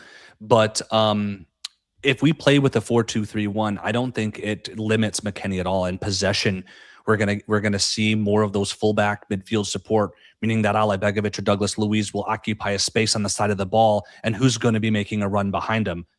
McKennie. So if we're going to be serving a lot of crosses, which I know Spalletti doesn't necessarily want to do, but that's just what this team does. You need McKennie in the middle of the pitch, and he's going to have more presence, I feel, when you have a guy like Colomani who actually makes better runs off the ball than Vlahovic to create space and get those goals and create that chaos to support the team in a meaningful way. Another thing I wanted to add is we're talking a lot about, Koopmeiners, Miretti, Arthur leaving in order to bring Cassier in. But, who says that it's not going to be Thuram who's going to leave and will be replaced by Cassier? Because he still has market value. And if there ever was a time to get a bit of money in for Thuram, I don't think Juventus management would be hesitant to that. So Anyone interested? I'm there's a lot of interest, but nothing concrete yet. But especially since he's been hurt too, right? Yeah, but it's been reassured that it's getting better. But I feel that such a player is valuable, especially in a Premier League situation. I feel, and in that context. So, given that we're going in the last week, and you still have a lot of Premier League squads that are a bit not full in terms of midfielders, we could see something happening there. I'm not saying this is like something this is just a hunch. It's logical. It's logical. And I wouldn't rule out that it could happen, or at least an offer would come in. Well, moving on. So we did speak at length about Lukumi already. The same for Alibegovic. So we'll round it out with Yildiz. Farhad, why don't you represent the Yildiz crew here? Why do you think he'll be our MVP? Best player on the team. He should be the MVP. Like Zach said, maybe with a little reinforcement. Maybe not yet, but in the future, he'll get the chance to shine. It's his. Frederic said, "Make it or break it" season. Hopefully, he's as strong mentally as we think he is, and wishful thinking, but I do want him to have a great season. It just rises to the occasion. That was a lot of the driver for me too, is just like wanting this to be the case. He is the most skilled. He is the player we are building a lot of the club's identity around. I'd like to believe that he can step up to this, but I think we all have our questions. We do.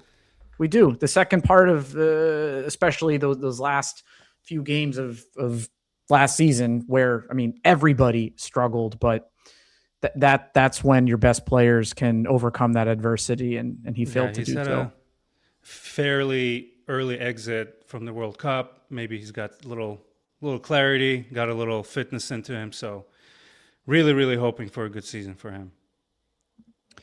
And let's see where that takes us. So the last two questions. Oh no, sorry, I'm getting ahead of myself.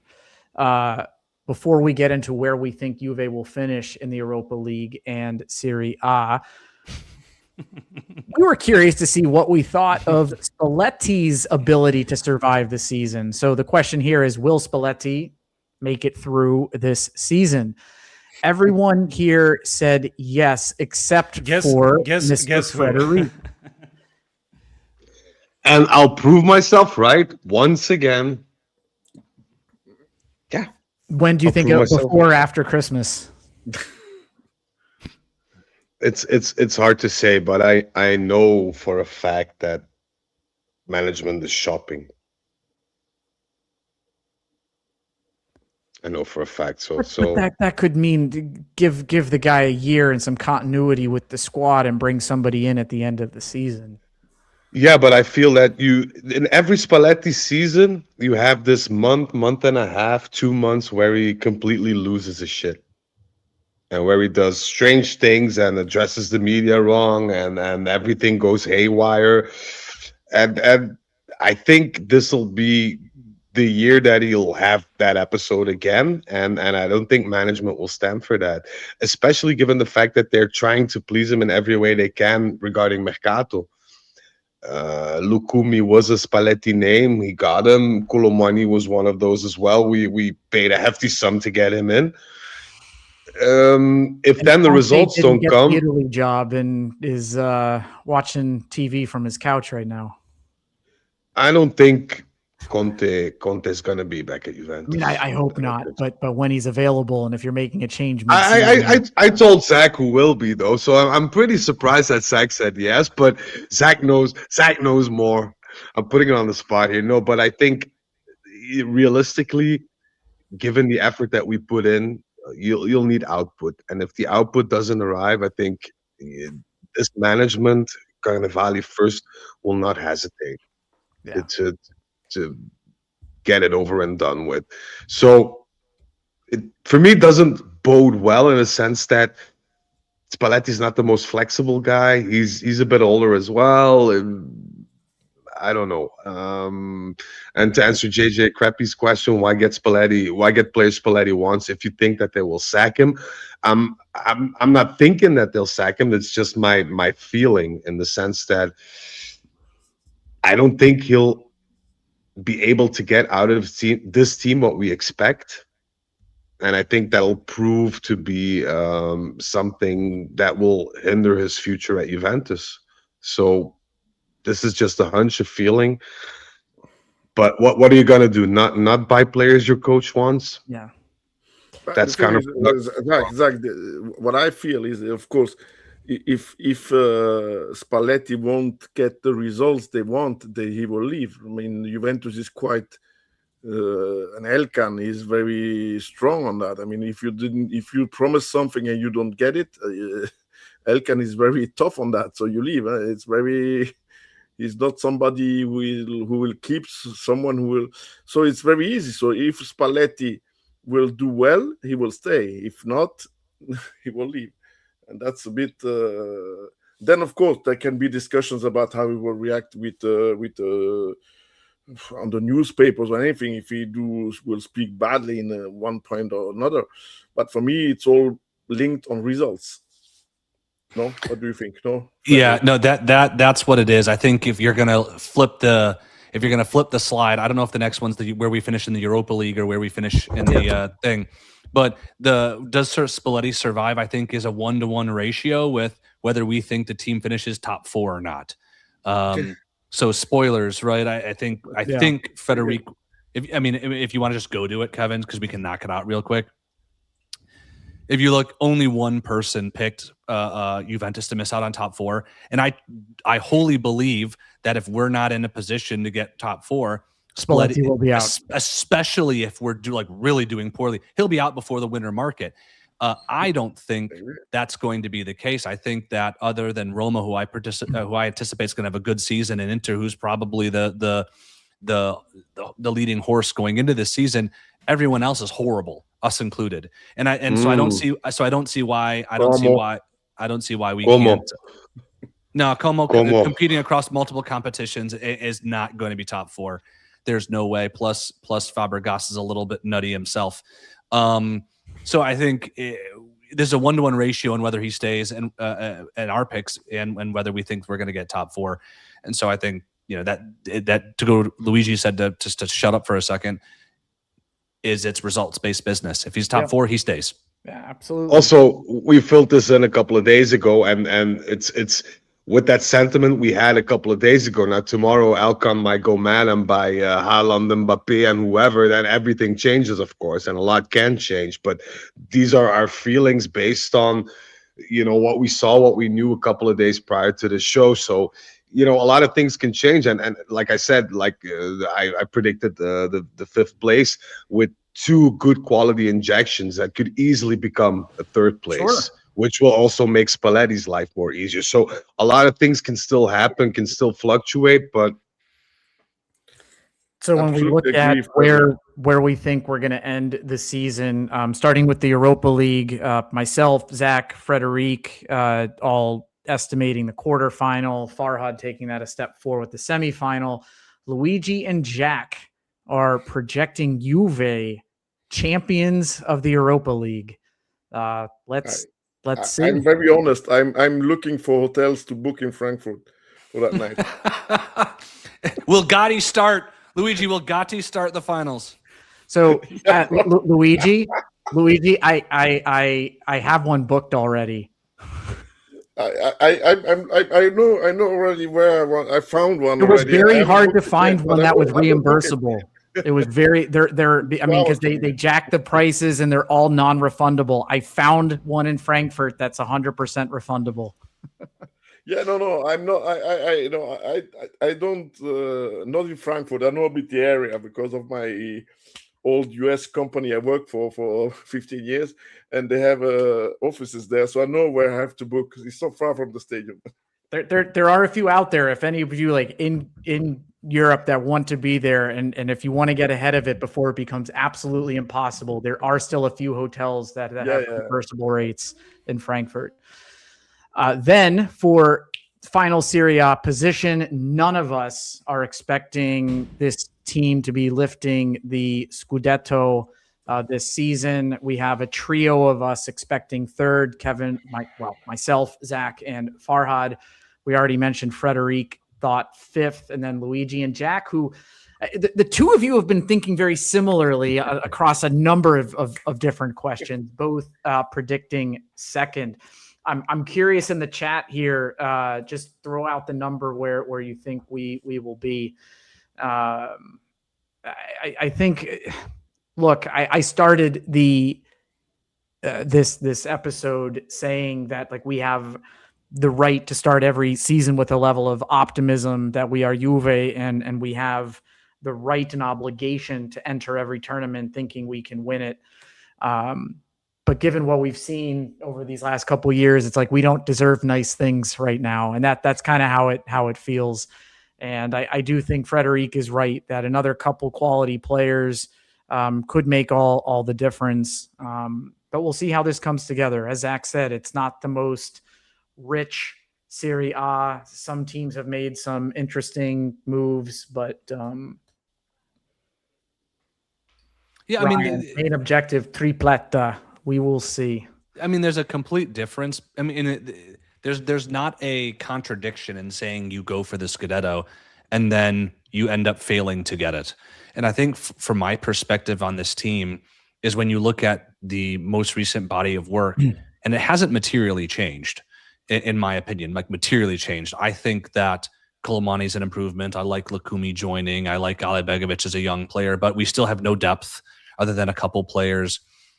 This team needs to prove itself to me, at least, not to speak to other folks.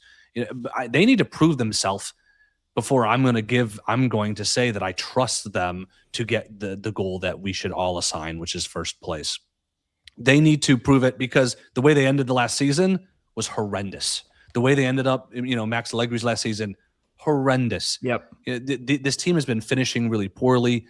Even when we started well, quote unquote well, if you can even count that for Malta, we not losing until December or January, but on the slew of 47 draws, this team needs to prove itself to itself and to us before I think it's fair to say that we should be honestly and realistically saying this team is a Scudetto, favorite, if not contender. And that's kind of the approach I'm taking. I'm an optimistic guy about this team, but they have been for too long, sort of this elevated mediocrity. We need them to prove it that they can be a team that genuinely can compete over the course of a season. And I don't think anybody is going to say it better than that. So that will conclude the predictions segment. It was a lot of fun talking across those different questions. And hopefully we are all wrong on the Serie A final position, and we can be higher than what we put forth, at least battling all the way till the end. Like, it would be good to see the team be in it all the way until the end, because we haven't seen that in many years.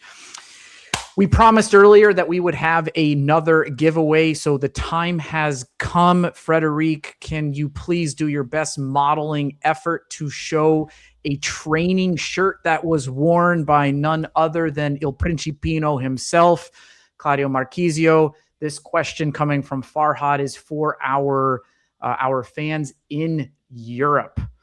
So Farhad, why don't you? So this is the one for really, really old school listeners. Let's see how far back you guys go. On one of the episodes a really long time ago, before anyone out of the current crew is here, I shot my shot with a famous commentator. First person to give me the name of that famous commentator that actually came on the Juventus podcast back then and gave us an awesome 1 hour interview. Which season was this? And what does shoot my shot mean? Were you trying to marry them? Like what does shoot my shot mean? He's one of my favorites. I would marry him if I could. But last time I shot my shoot, I got in trouble, man. I'm not gonna lie. We had to get Turin Giants legal on Frederic on that one. And a little penicillin. But I messaged him on Twitter back then. A hint, it was like maybe 7-8 years ago, and he turned out to be one of the most nicest people in the world. So if you guys remember, famous commentator that graced us with his presence on the old Juventus podcast. All right, we'll give it a couple minutes. Meanwhile, really quick, I know we're running late on time. We played Zach's first appearance. Can I play Frederic's first appearance? Please, while we're waiting Last here. but not least, we have Frederic. He's a new guest. We found him from Reddit. He was really excited to join us. We're trying to listen, a little behind the scenes here. We're all over 30. We're busy, like Rob mentioned. Real life gets in the way. So sometimes you just need an extra body here. So I'm really excited to welcome Frederic. He is currently in Belgium. Welcome. Say hello. Hi, guys. Thank you very much for having me. It is a complete honor and a beautiful way to escape real life if you're over 30. So thanks for having me. You're too kind. We're so happy you reached out. Frederic is not. There it is. You sound beautiful. Beautiful Look at him. way. I've never seen him turn so red. Look at that. Look at that. Beautiful. Yeah. A beautiful way. There's been nothing but anger and chain smoking ever since then. I also like the phrase like found him on Reddit, as if I'm like in a thrift shop or wherever. I found him like along the side of the road. He found you shooting a shot, Frederic. That's scouring the depths of the internet. I didn't see him. The dark web.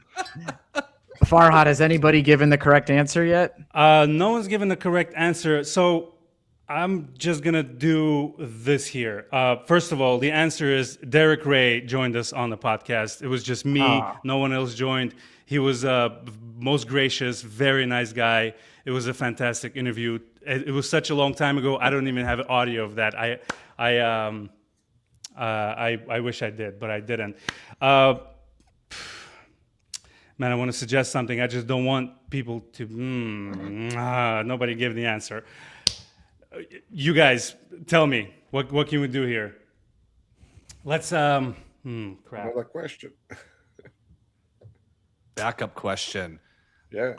Alrighty. Can somebody guess the first opponent I saw playing Juventus? Live?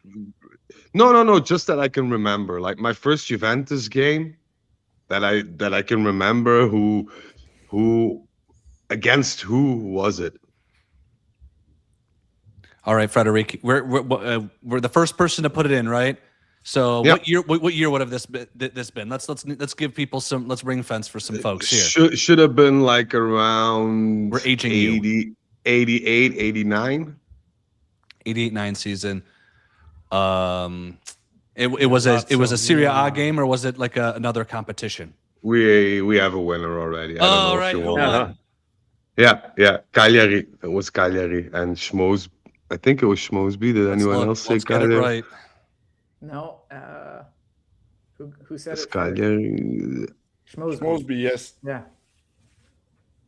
It was indeed Cagliari well, it was an away game. It was Cagliari Juventus, to be more Fantastic. specific, and that's the first match I remember watching Incredible. alongside with my dad. And yeah, A matter of Can I- seconds ahead of Salman, by the way. So neck and neck, gentlemen. But congratulations, Schmosby.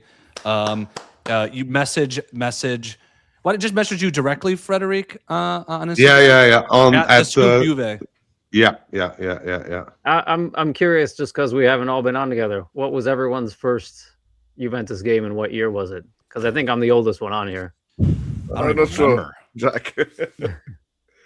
I don't know, Jack. First one I You start, went Jack. to, I think, was when they were in Serie B, when I was studying abroad in Torino. I think it was Juve Bari, I think, at the Stadio Olimpico in Torino. For me. Luigi? 1985. Jeunesse Esch, Juventus, in the National Stadium of Luxembourg, in the Champions League, Coppa dei Campioni at that time. It was actually the first game after the Hazel game. Oh man. Oh. Yeah. It was in the Hazel game was like the final 85, and this was like the first round of the Champions League 85-86 in Luxembourg. And then they played also in Juventus won 5-0. I was a kid. I was like 8. And Juventus played also in Torino, but Torino had in Torino they had to play 2 games without spectators because of Hazel. Don't know why, but probably Juventus got also suspended fans because of that game. But anyhow, so that was my first game, 1985. Yes, September. Oh my goodness. I was a kid. Real Madrid Juventus 2015 opening first leg, where the famous headband, the psycho picture of Chiellini in Turin, my first game with Maurizio and Said, one of the first co-hosts of the podcast. It was a beautiful game. We came in right on time. We were a little late, and that's when Morata right under us, just with a little tap in, and then the famous sliding tackle against Ronaldo, Chiellini, where the place erupted, where Chiellini goes blah blah blah to Ronaldo. Beautiful game. Mine was incredible game, Farhad. I'm very jealous, Farhad. That's a good one. I get goosebumps every time I think about it. Yeah. I was lucky to see some big names score goals. My first game was 93, Juve Sampdoria at the old Delle Alpi. I got to see Gullit score for Samp before he went off to Milan, and Conte scored that day. It was a fantastic game to see. Oh, very cool. I got tickets from my cousin got tickets from a friend, and it was a last-minute drive up to Torino at the end of our summer, beginning of before the school year. I think the school year had started. I think I came home late from Italy, but what a way to just like last-minute make a trip up there. Beautiful. And have that be the first game, not knowing much what I was getting into. I had been a fan, but never been to a live match. So nice. Good. We're really freaking old, man. And then Zach, to round it out. Sorry, so somebody's honking their horn just endlessly on my street, and I've been like trying to look at what's going on up there. My first and only live game was this past season with Kevin, Frederic, Luigi, and a lot of other friends that we saw there. It was an absolute blast. Hey, there it is. That's us back in January. That was my birthday weekend, and what a birthday it was. 3-0 I even victory remember at the home, score.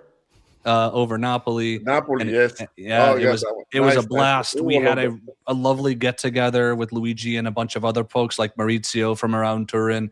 The day before, a wonderful time at the stadium, the tour. Wonderful time. So can't wait to go back. But that is my first and only time seeing Juventus live. Beautiful. And we come back Zach soon. We hope. Time to go back already. We have to find a way to for at least most of us to get together for one match this upcoming season, which kicks off Sunday against Frosinone, 6:30 p.m. Italian time on Sunday, August 23rd. Jack is going to bring us home for this season preview with just a few words about the match against Frosinone. Jack, what awaits us?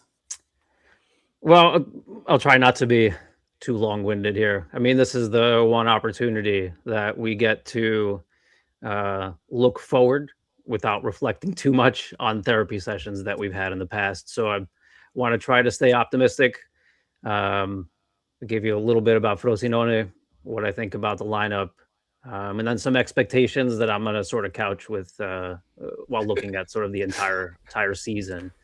But listen, the wait is over. The new season's here, and the first stop is about 100 kilometers north of Rome in Frosinone. Opening day always feels a bit different. We get to start with a little bit of hope. We get to start with some questions. We want to know what the team's going to look like, what our identity is going to be. and whether like finally can Juventus start moving in the right direction. It's been anno zero, so many years now. It just feels like it's time. This is the game we should win. We have to say that honestly. But it's not a game where can stroll into Frosinone, a newly promoted side that's playing at home in a stadium that's definitely going to be a buzz. And those are the dangerous games, right? Frosinone is going to come in with a ton of belief. Look at what Como did to us last year. Look at what Monza did to us a few years ago, right? So coming up from Serie B means absolutely nothing. Frosinone is going to run. They're going to press high. They're going to try to make us uncomfortable. And they're just going to want to hang around, right? The longer they can keep 0-0, the more the crowd gets into it, and suddenly it becomes a game that we can lose control of. So for me, the task is simple. Take control of the game early, move the ball, win second balls, don't be sloppy, don't give Frosinone any easy counterattacks, go in there, settle the game down, and remind everybody watching at home, watching in the stadium, which team has the quality to perform and to win the game. I kind of just gloss over the starting lineup. I know we talked a bit about it already. I think we're going to start with 4 in the back. Bremer, Lukumi in the middle with Celik and Kalulu at the back positions gives us, a pretty strong athletic back line. I do want to see Bremer returning to the Bremer of old before the injury. Those ACL injuries usually take a season or so to fully recover from. So I'm hoping to see a little bit more from him this season than we saw in the second half of last season. And Frederic's talked a lot about Lukumi, right? He gives us some composure, athleticism, a little bit more grinta inside, and I think that's going to bode well for us. I know I preferred the fourth. Do you have a prediction for the game? Yeah. I'm going to go 2-0. Okay. Or 0-2. Yeah. I think that we should be able to put some goals in the back of the net. I think we're going to cause them some trouble. I think they're going to have to come out. Particularly if we score first, and that's going to give us the opportunity to score the second. I mean, that's the only way, we get out of there is scoring early. 0-0 at halftime, doesn't make us look good. The one thing I do want to add though, before we move on, do we want a perfect performance? No, it's opening day. There's going to be some rust that they have to get over. There are going to be some timing issues. I think we're still going to be figuring out a formation. I mean, we're still debating that, about what formation is best, but 3 points is essential. We need to respect the team, but here we go. New season, new energy, new opportunity. What do we get to do? We can walk into Frosinone and do one job. That one job is start strong, set the tone for the season, and walk out of there with 3 points, because we do have, after the Parma game, a pretty challenging month. Well said. Jack said one shot, one opportunity to get everything you ever wanted. I hope they don't lose themselves in the moment. We don't want to get copyright They flag. better never let it go. You only get one shot. Do not miss your chance, because opportunity comes once in a lifetime. The Eminem cycle. The references. That's the third reference to him in this show. There you go. Visit Detroit, folks. Yes. Visit Detroit. Visit if you've learned anything, let's visit Detroit. Yes. Gentlemen, this was an absolute pleasure. And for those of you who have been with us for the last 2+ hours, whether in YouTube or listening or watching this on your own time, thank you for spending this time with us. We are aware that there are so many different options out there for Juve content, and for you to spend that time with us, we're eternally grateful. Again, subscription to the YouTube channel would be amazing. Like to the video goes a long way for us. We look forward to spending this season with you through the highs and probably the inevitable lows. But we will be with you next with a live post Frosinone on Sunday. And with that, Farhad, I would love for you to take us home. Boys and girls, as always, check on your friends, stay hydrated, and Forza Juve.